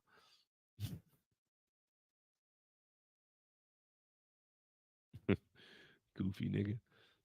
Nah, that's my nigga though. But Remy and them, they steal the vans because they know something is up and they tipped off the Red Dogs. Now, Meech and them are trying to get the vans back. So he has to come up with a plan. And he goes to the house. Now, Angel, she's back around. Remember, he told her she wasn't loyal. She shouldn't be in the crib.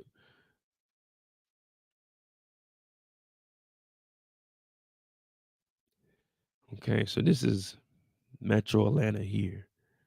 Techwood is up here. Pittsburgh with a lot of O's. East Atlanta. Now, I used to live down here. Used to get on this 20. Used to get on the 20 and go to Lithonia. That's where I lived at, Lithonia. Kirkwood. Summerhill. This is where YFN Lucci from. Yeah, so I used to. Then you got Decatur, where it's greater.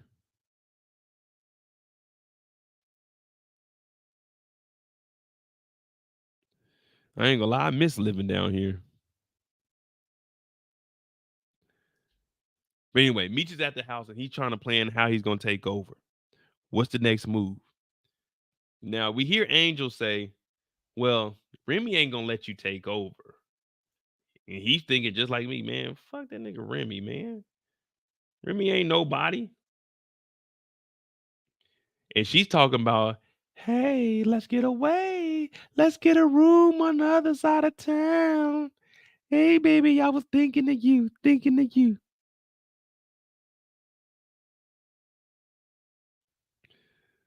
Lithonia Decatur is home. Hey, yeah, I used to live out there by Stonecrest. Hell yeah, you know I was out there at Stonecrest. This is I lived out there from 2009 to 2011.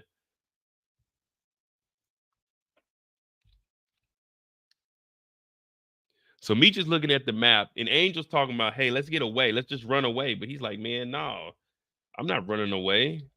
Atlanta's about to be my home.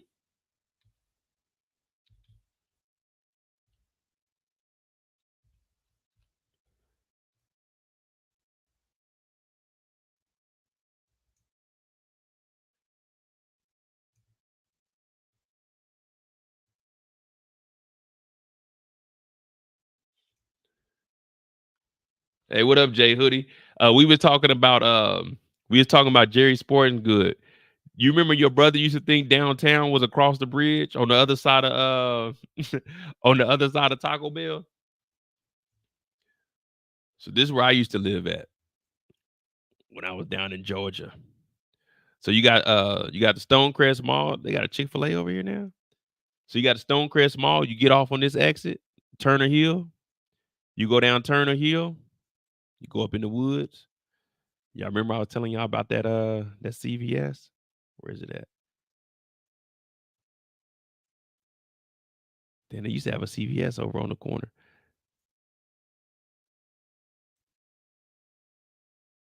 Oh, they turned it into Freedom Plasma. But yeah, you go down Turner Hill, you stay on Turner Hill, turn down Forest Lake. This is where I live right here, Wesley Kensington Apartments. My apartment number was, well, I ain't gonna give y'all my apartment number because then y'all can look up where I used to live. But y'all get all my information. Fuck that. I'll tell you this though. So when you used to pull up into the apartments, I lived in this building right here. This is the building I lived in, the front building.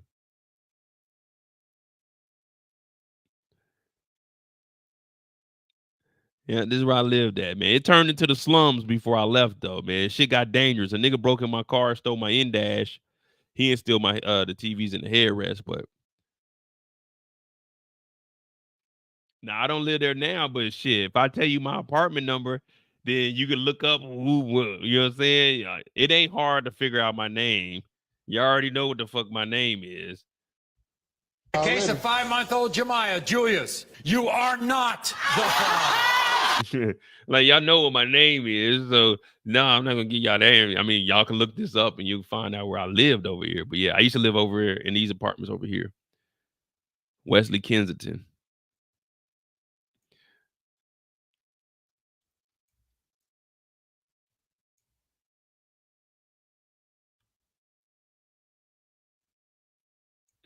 Damn, boy, I ain't gonna lie, I miss living down there. All right, get back to the story. So Angel the stripper is talking about, hey, why don't you run away with me? Now remember, she was just in Miami. She went to go start a new life, but now she's back because she's in our trust circle, our prayer circle.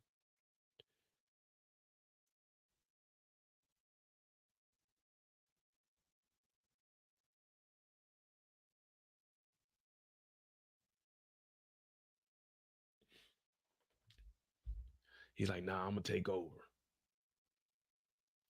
I'm gonna take over.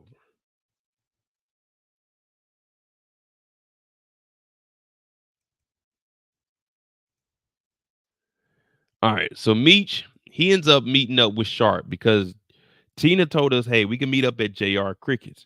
Now, another question that was answered.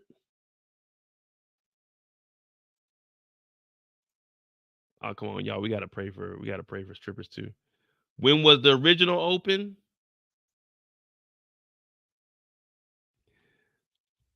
JR Crickets opened in 1982. The original. Come on, y'all ain't get no questions right this week, man. We still got one more too. She is in the prayer. We gotta pray for the strippers too. You see? See, that's what the Lord is talking about, man. Thou shalt not judge. Y'all calling her a stripper as a derogatory term. I'm calling her a stripper as an identifying mark.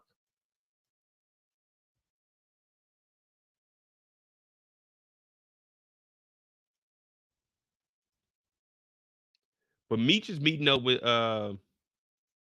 Sharp. And Sharp is like, man, I heard a lot about you from Clyde, but y'all ain't got no work. You got to prove it. He said, listen, if Remy Ransom and them really had the work to my van, then you would be here dropping bricks off.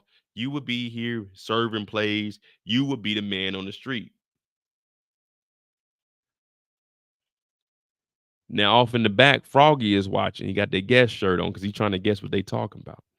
And Meech is like, listen, if you get down with BMF and you give me access to the vans, I'll show you the purest cocaine you've ever seen or tasted. What I want everyone to do right now is take your index finger. Take your index finger. We're all adults here. You guys know what I'm talking about. And just put it right here and just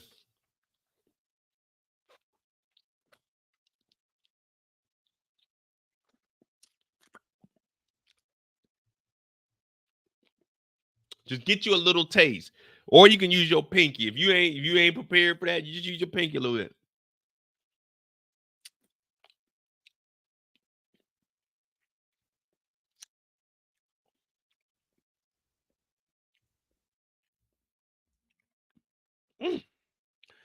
Yeah, this shit different. Hold on. Let me get another sample.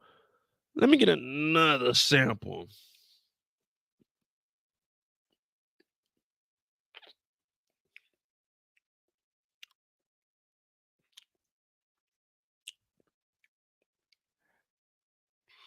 Oh shit.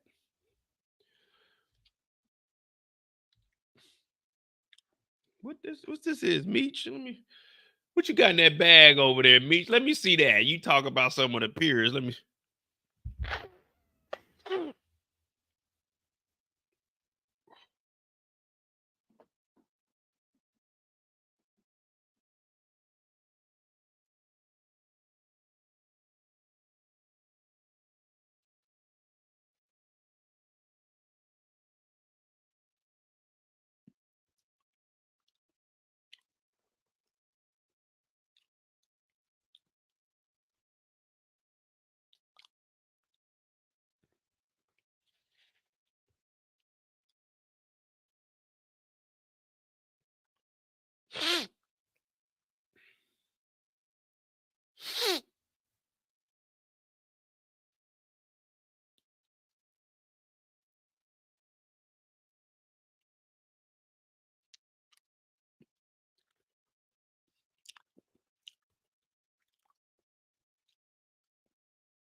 I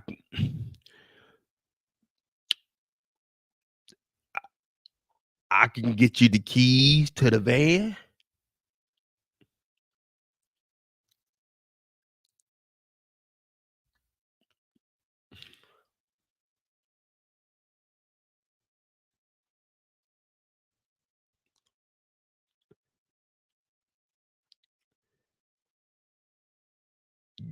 You got to give me the keys to the white girl. I can get the keys to the van tomorrow morning. You give me the keys to the white girl. I got you. I promise. I got you. How'd I get down with BMF, nigga? I'm sold. What you niggas doing all the way down there, nigga? Meech, you need to come up here, nigga. For some reason, I'm hearing a pilot. This is your pilot speaking. Right now, you're a little bit higher than you normally are. This is the pure white. The pure white. Now, they got some off-white Nikes. This ain't it. This the pure white. This is Travis Scott's. Yeah, you high right now. This ain't your conscious, nigga. This is your actual brain, nigga. You high. Meech told you he got the best work in town. This ain't your pilot speaking, nigga. This is your mind, nigga. You fried, nigga. You get that van, you get all the bricks, you get all the white girls. I keep that white girl, Christina Aguilera. Yeah, we talking about you get it all. All you gotta do is deliver those vans. I'm trying to, but my feet ain't touching the ground. Don't worry, float your bitch ass over to the warehouse and get them motherfucking vans. You want the bricks, you want that work, then you need to deliver. Now, me just sitting there like I told you. All I need is the vans. Now, he over here.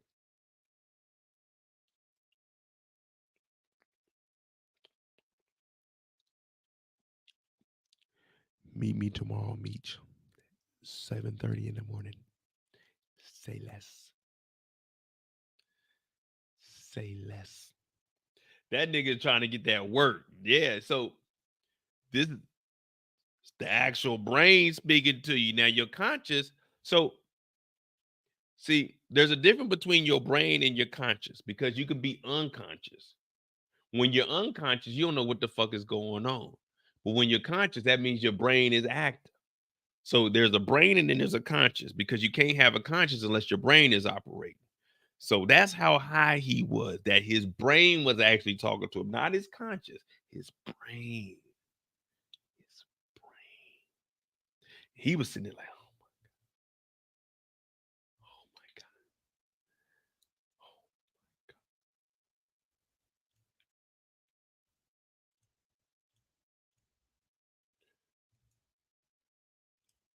Now they go over to the warehouse and he's like, hey, bro, I can get you the keys to the van, but I got to see that work. And not only do I need to see the work, I got to plug in Alabama. The A stands for Alabama. Don't stay for Arizona, none of that.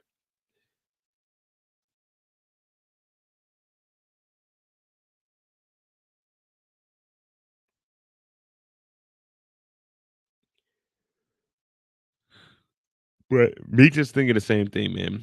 I'm not gonna show you how I get in my stashes. So they tell him to turn around, they put a toolie to his head. While Meech goes in there and he gets those two off whites. These ain't the off whites, it's a real deal. This is Britney Spears and Christina. Matter of fact, this is that real white. This is that Madonna.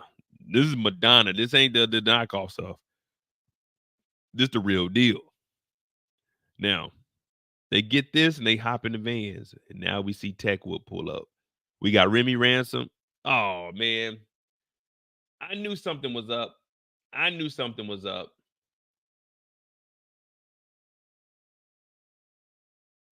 We found out why they lost. We just found out why they lost, y'all. Don't worry. I'm here. I don't know who didn't see this during production. This nigga is shooting with his middle finger. I'm done. I'm done. This nigga got his middle finger on the trigger, bruh. What the fuck is this?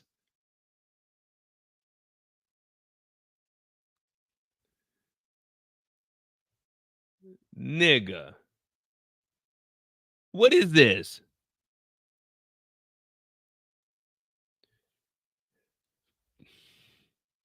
Has anyone shot a gun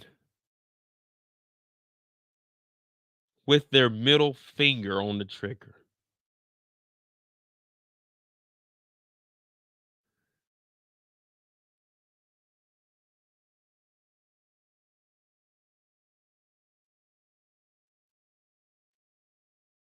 Yeah, we talking about the Madonna back then. And we talking about the Madonna that said, like a virgin, touched for the very first time. Because these bricks ain't stepped on.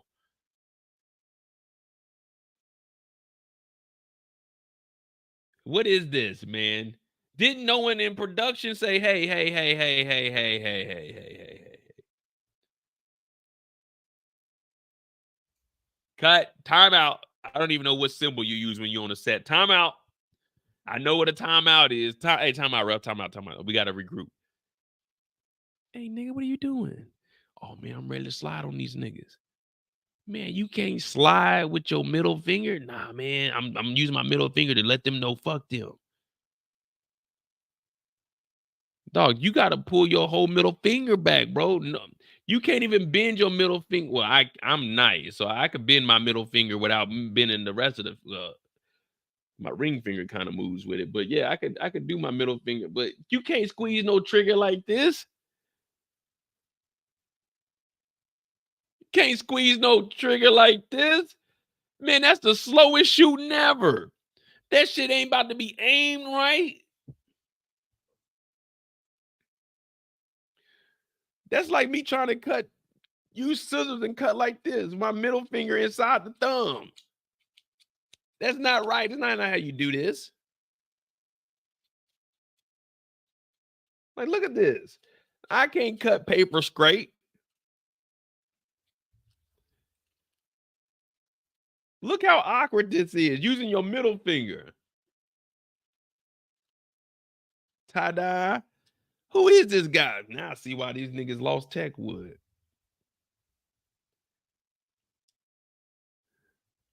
Look at this nigga. At least he got his shit sideways. Look, sideways, straight up. These niggas ain't go to gun training.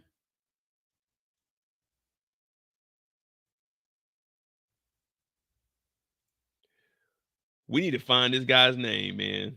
Techwood, like Techwood boy number 9. You know what I mean? Some shit like that.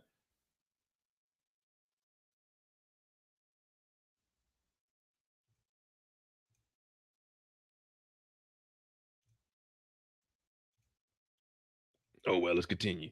Well, anyway, Techwood pulls up. Look like we got some backstabbing ass niggas. Ain't nobody loyal like my nigga Froggy. Froggy said, Rabbit.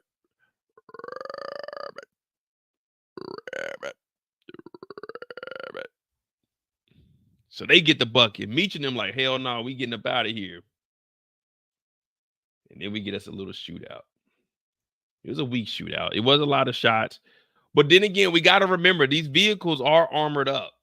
They aren't bulletproof, but the vehicles are armored up because they did put in a lot of extra steel when they were putting these compartments in. Because remember, that was the whole thing, that the dogs couldn't smell it and the red dogs couldn't get in.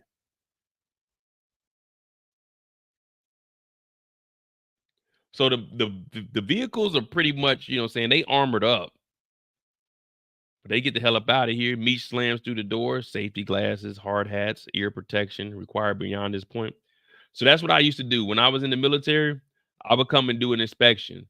So I make sure you got safety glasses, you got the right hard hats. As far as ear protections, so it's called NRR, noise reduction rating. So say if you like buy a jet, you might need to wear dual ear protection because you have like the NRR might be like 18 on the little earbuds, but then you might need to put like an earpiece on top of it to get it to that level. So yeah, I used to do like all the ear protection and all that shit. I used to love that stuff too, though. Now, when you got decibels, so if you got, let's say you got 100 decibels and 100 decibels, it doesn't equal 200 decibels. It goes up to 102 decibels, or is it 101? I think it's 102 decibels. But yeah, so yeah, I used to be able to do all the calculations and stuff like that. That shit used to be fun to me. Go out there. I got to do, you know what I'm saying? I got the little dosimeters or the little sound meters. Go out there, see how loud the equipment is. Then I got to tell you guys what you can and can't wear out there. And if I come out there and you got the wrong ear protection on, I got to write you up. But I wasn't the person that would write you up. I would give you a warning and just say, hey, man, get this shit taken care of before I come back and do the inspection. And then prior to that, you know what I'm saying, you get your shit straight. Because I didn't believe in writing nobody up, man. No one needed to be written up. Let's just take care of it, you know what I'm saying, get it done in a reasonable time. And before I return out here, then we'd be good before I come and do the inspection.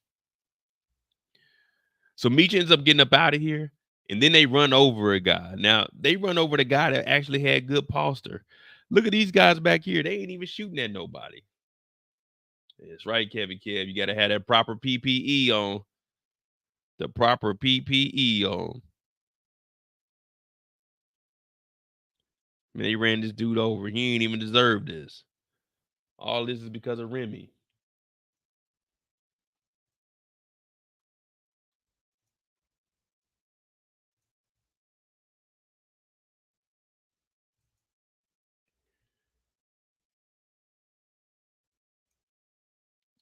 Floyd denying it? Nah, man. That was what Floyd said, man. He used to think downtown was across the bridge, bro. Anyway, they get back to the crib, and Sharp is telling everyone, nah, Meech is right. Meech said he's getting money. BMF is going to get money. And that's one thing I admired about BMF. And that's why I said, honestly, I'm glad I grew up in the time I did, because I probably would have been easily influenced to try to join BMF. Like, if I lived in Atlanta, let's just say like let's just say 2000s, because that'd have been my sophomore year. I probably would have tried to join BMF. I ain't gonna lie to you, man. Just knowing who I was and how I acted, I probably would have tried to join BMF. Meech would have had me sold on, if we getting money, you getting money. We getting girls, you getting girls. If we getting cars, you getting cars. Am I saying he's manipulating the youth? To a certain extent, but even as an adult now, I'm like, man, if I could just get in there and get like 100 bands, if I could save up, like, well, if once you get 100 bands, you can be like, man, let me try to get a half a ticket. If you get a half a ticket, let me try to get an M. So I can see why, you know what I'm saying, it's hard to get out of the game. I definitely would have tried though. But they convinced the rest of Techwood to get out of here, and Techwood says they don't want to depend on Remy no more. So they get him the hell up out of here. Matter of fact, let me see something. Is the dude with the dreads in here? Oh, he ain't make it out. He must still be with Techwood. I mean, with Remy. Damn, they got the circuit breaker box wide open. It's just wild times. But anyway, they get Remy the fuck up out of here. And by the end of the night, Remy gone. Why would Remy buy some water and then give this dude all the money talking about keep the change? Forget that, man. I'm trying to make it up out of here. Even now, I don't stop at red lights. I mean, I don't run them, but I always had a thing. DJ can tell you, DJ and Hood can tell you, they from Kansas City. Now, I'm not saying that they're like just good square kids, but Kansas City is a dangerous ass city. And I was beefing with niggas. So for me, I've had my car shot up. So for me, it was always, you gotta be cautious. So I never stopped at lights. If I felt like the light was gonna turn red, I would either speed through it or I would go to a slow roll, slow enough that I could be able to take off. And I never tried to stop behind anybody, just in case you had to get out of there. I used to always have that fear of getting killed, like in the car. But you never talk to the homeless. You never buy nothing out of the window. So I don't know what Remy was on, man. It was probably just somebody in Techwood. What up, Elder? I don't know if we're ever gonna see who did it. It was just probably I think Milton's father on the live, Remy.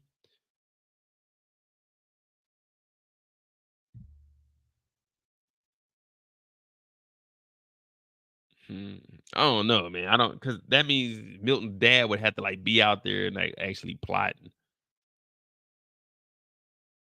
But yeah, I don't think we'll ever know. It might just be a Techwood guy, but yeah, Remy was tripping for this.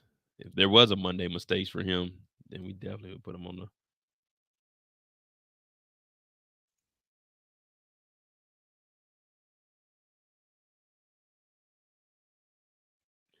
He said real shit. Me and Hood was on 71. The dude rolled his window down thinking Hood was somebody else. He pulled the thing out on him. Pause. Almost dead on the highway. Well, that's what I be telling people. Like Mac Dre, man, that nigga was killed in Kansas City on 71. Just like, man, some wild shit, bro. They be thinking Kansas City's play, man. That is a dangerous ass small city, man. You can get from the burbs to downtown in like fucking 10 minutes. Be careful out there, man.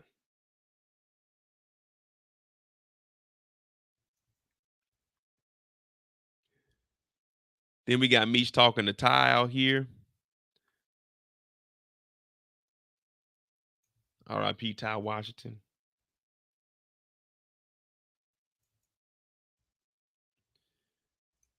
It looks like we're done with Angel. Angel said she's packing up, about to buy a house or buy a building.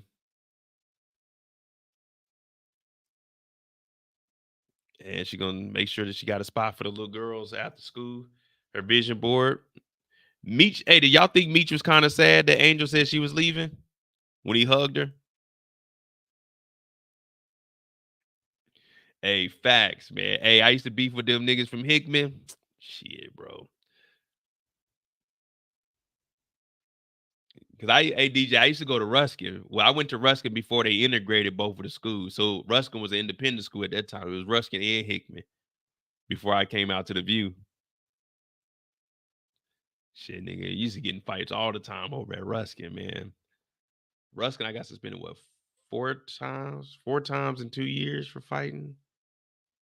Middle school, I got expelled and suspended 4 times.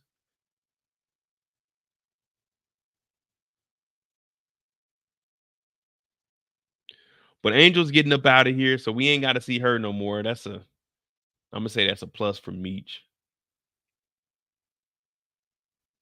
And we know that they're trying to expand. So I mean, that's really the end of the story, man. Oh, they do meet Dion. You gotta talk about them meeting Dion. Now, I'm definitely not a fan of like Colorado. But I show love. Like, it's cool to see the young man getting his money. His dad setting him up.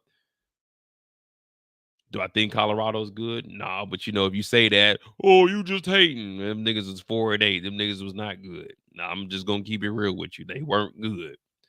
But it's cool to see Shiloh playing his dad, kind of just like Meech playing his dad.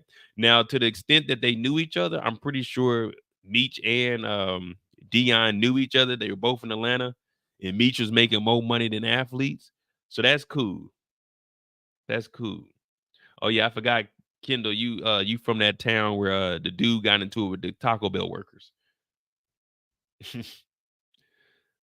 But he's telling Meech you got to separate. You got to separate Meech from Demetrius. That's really it.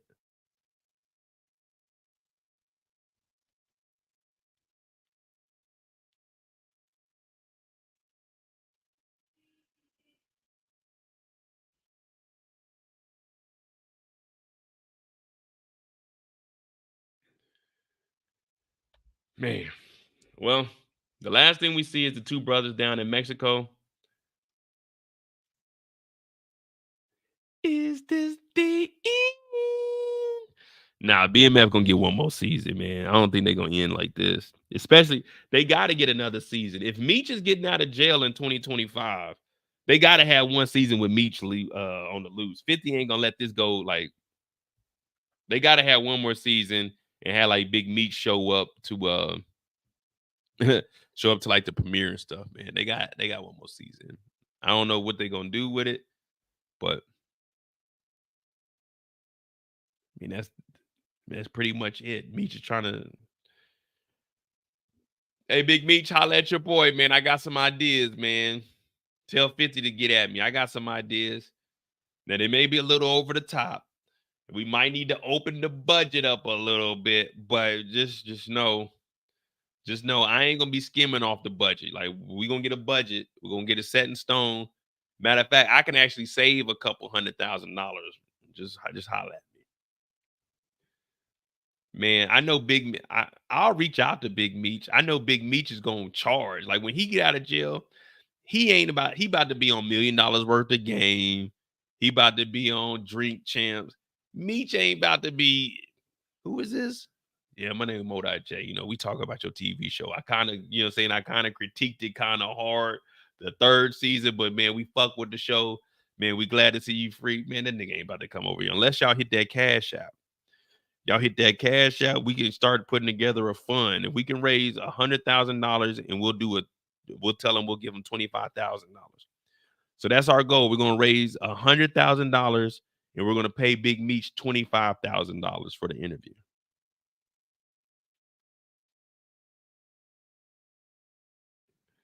So let's start that. Matter of fact, overall, I gave the season a 6.5. I liked it. It had its moments and then it kind of like slowed down. I don't know what they were doing with this last episode being the finale. Maybe it was some uncertainty of if they would have another season. You know what I mean? So it was kind of like, maybe we will. So let's not go all the way in. But then it's like, we might not. So if we don't, let's just have them walking off into the sunset.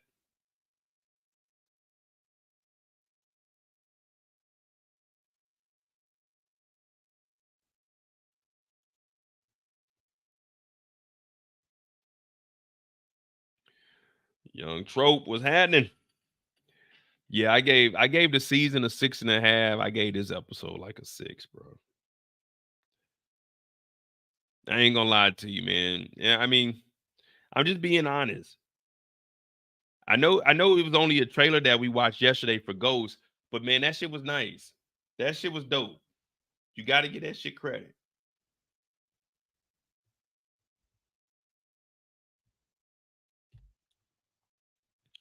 I mean, we got a little bit of free time. Oh yeah, I told y'all I was gonna look up the Olympics real quick. All right, so we got some free time. We're gonna do the Shy on Sunday for sure. Do y'all want? Do y'all want recaps of the Shy?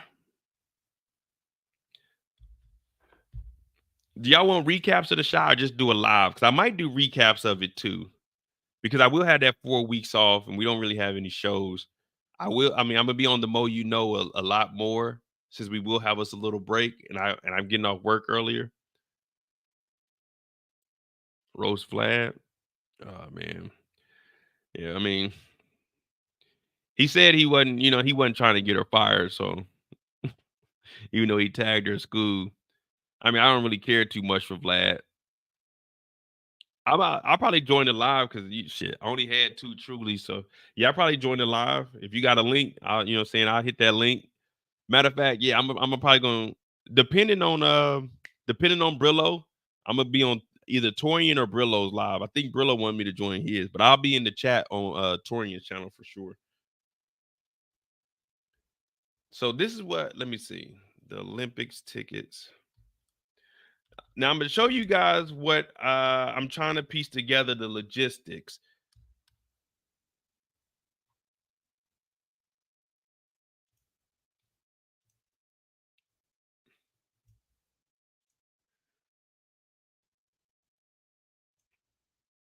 Oh, where's the tickets? So the basketball game is 2 hours away.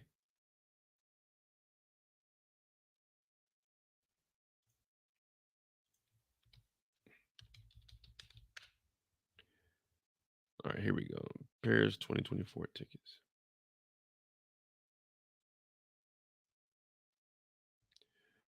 All right, so here we go. Let me get this on the screen. Accept all. So for the basketball game, I'm trying to go August 2nd, that weekend. So the basketball games, until the championship starts, they're going to be played at Pierre. Yeah, this is where the basketball is. So Saturday.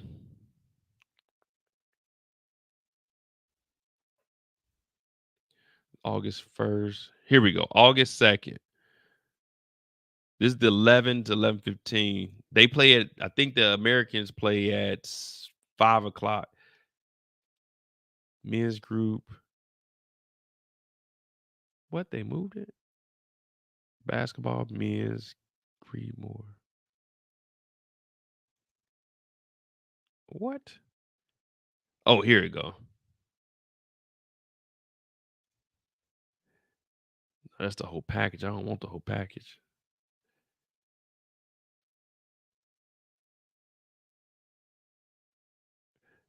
Basketball. Oh, they didn't took the men's down? Oh, ain't that something? Ain't nobody trying to see no South Sudan play.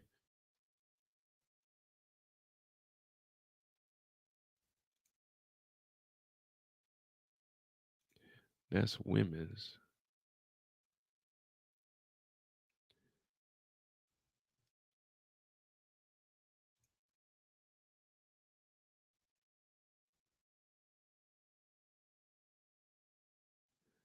Then all the men's that showed out.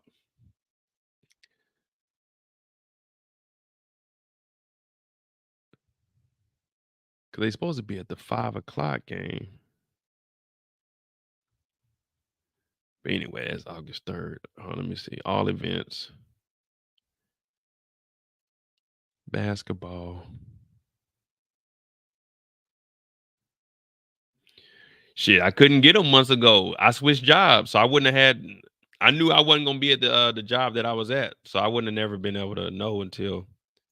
I mean, I don't care what it costs. It's like $200, $200, $300. I mean, that ain't bad for the Olympics.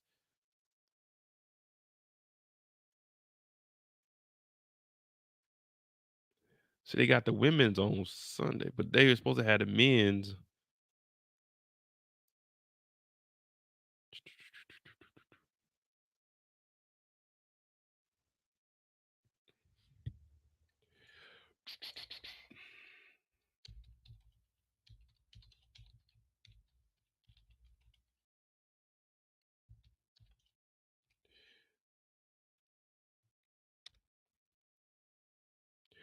Are you my friend? Oh, that's the World Cup team. But anyway, on that Saturday, because I was gonna go to, so they got the track and field. There's basketball. They got the athletics. On that Saturday at 11 o'clock in the morning is when the 100-meter, the men's is. So I'm gonna try to go to that, and then I'm gonna take the train. So this is the women's 100. That's Friday. Saturday, 10 to 6, men, women. Yeah, here we go. So for the men's track, the 100-meter on Saturday morning, got the category first. It's the only tickets that are left. So I got to log in. But those are 300. So that ain't bad. 300, but it's from 10 to 4 o'clock. Now the basketball game starts at 5. So I paid 300 to go see the 100-meter and a couple of other races I really don't give a damn about.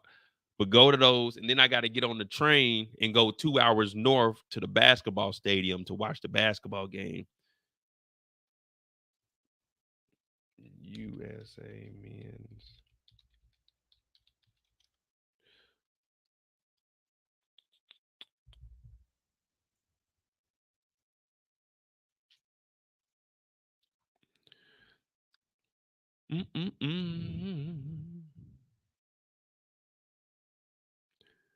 But yeah, I had it all planned out, so I'm gonna try to, see what I could do. Saturday.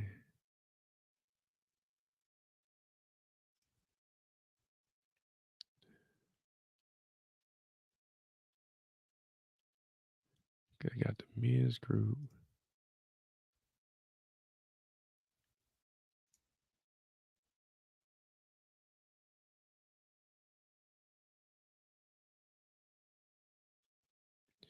Yeah, they didn't took down all the men's tickets, but shit. So this stadium right here,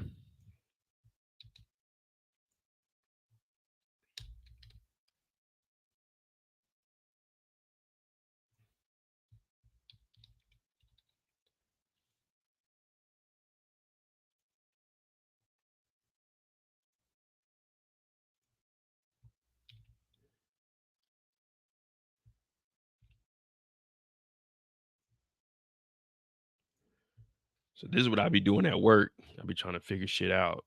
Like, man, fuck this shit.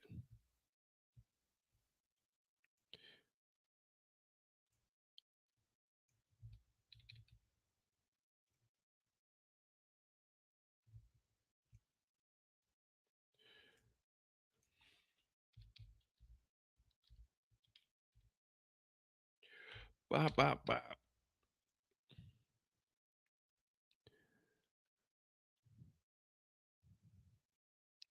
So it's a 2.5 hour drive. But if I hop on the train, that's just up next to Belgium, though. So I'm gonna ride up there. Then the hotel I'm staying at. Let me make sure this ain't my damn booking real quick.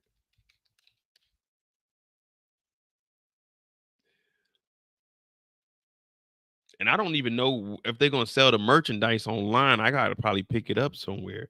But I want to get 4 basketball jerseys. I want to get the whole jumpsuit for the basketball team, and I want to get probably the warm up for the track and field. You better believe it. You better believe it. But it's gonna be cool though, man. It's gonna be cool. I'm gonna be out there by myself. Shit, they might ask me to come and join the USA team if they need some stand-ins. Which y'all think I'll be better off at? The 100, the triple jump, pole vaulting, 3v3 basketball, flag football, or probably archery? Which event should I, put my name in the hat if they need a backup? I'm probably thinking archery would be like my number one. I don't know. We shall see. Now, DJ, you ain't never known me to be no water boy. But, hey, I pole voted one time. I pole voted over. I ain't about to lie to y'all until it was like 15. I pole voted over 8 foot. I mean, I knocked the pole down, but I pole voted over 8 foot. My arm string. Yeah, they call me, man, they call me Hawkeye out this motherfucker. I might be nice. But yeah, so that's what I'm trying to do. 2 weeks. 2 weeks I'll be in Spain. Then the weekend after that, I don't know what we're gonna do. But then I think me and my brother gonna go to Italy in June. 4th of July I might be going somewhere, not for sure yet. But then the end of July, I got the Olympics. Then the end of August, I might go back to Brazil. I don't know. We're gonna see. We're gonna see, but I got a lot in front of me for this summer. Cash App is pinned in the chat. That's the end of BMF. We're gonna do the Shy on Sunday. Shit, I gotta watch the episode.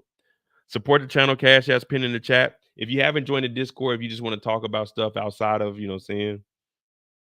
outside of the shows that we talk about, we have different tabs. You can always hit up Kendall. She'll get in touch with me.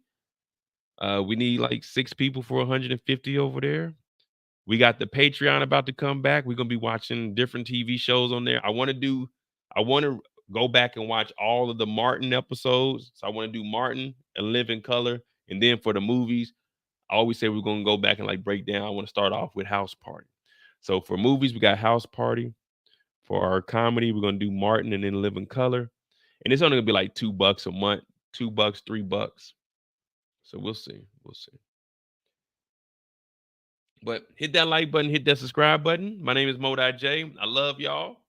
We wouldn't be here without y'all. We about, I think, fucking 1,200 away from 50,000. I think maybe we creeping.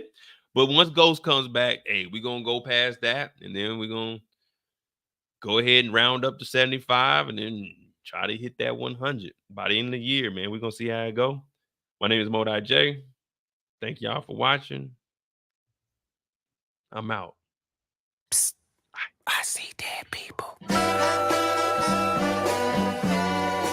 Nah, I be on Rumble. We're gonna be over there. I just gotta see about the streaming. I mean, I know I can over there, but I gotta get the link.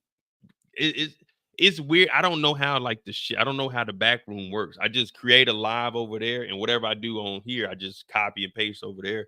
So I haven't really dealt with it, but we're gonna be over there though. We're gonna be over there because I got some other stuff I want to put on there, especially for the Mo You Know, because I want to do like the lives during the daytime. I got you, Kendall. I'm just saying, like for the movies and shit, we about to go to work. We about to go to town, but. We got to go ahead and end this on a good note. Shout out to Detroit. Yeah, I can stream in Discord. The only problem is I have to upgrade the Discord. You got to do some other shit because there's some stuff that I want to do on there, but we'll see. We'll see. Right now, we're gonna use Rumble. We're gonna get the Patreon going, but we're about to get on out of here. I think we're gonna be on Brillo's channel, but. You know how it is, man. I see dead people. We out this thing, man. Cash App pin in the chat. Discord pin in the chat. Subscribe to the Mo You Know. Psst, I see dead people.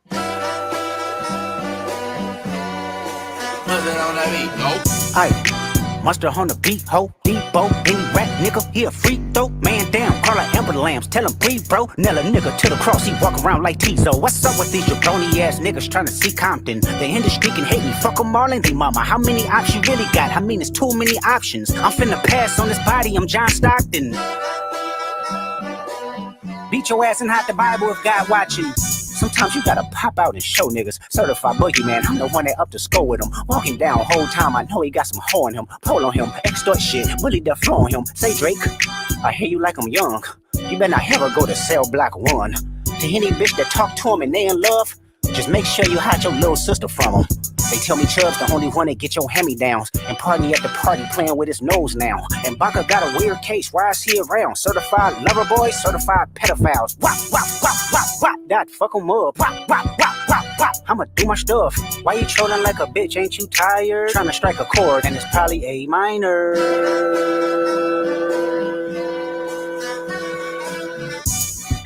They not like us, they not like us, they not like us.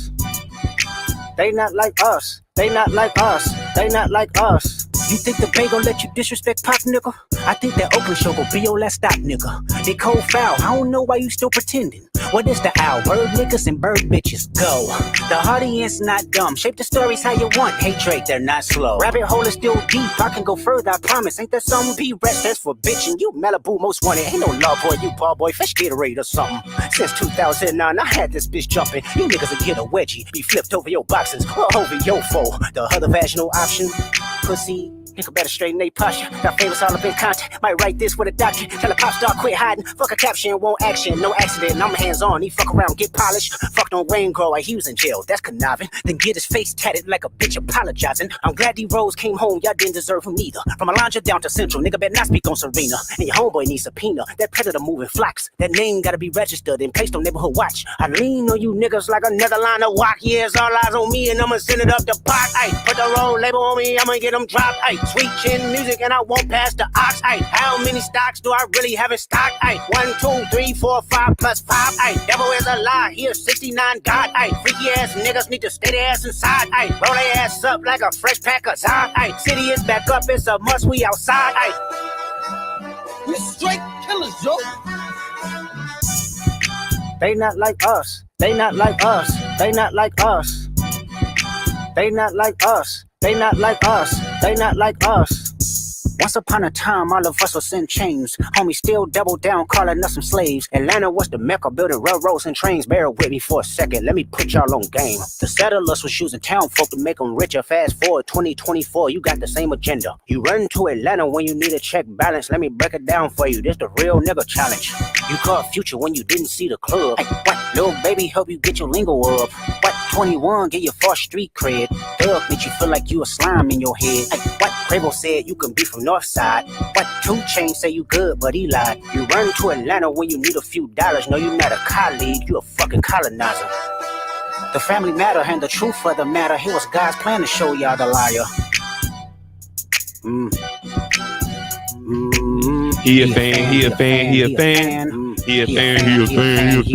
Freaky ass nigga, he a 69 God. Freaky ass nigga, he a 69 God. Hey, run for your life. Hey, run for your life. Freaky ass nigga, he a 69 God. Freaky ass nigga, he a 69 God. Hey, run for your life. Hey, run for your life. Let me hear you say OV ho.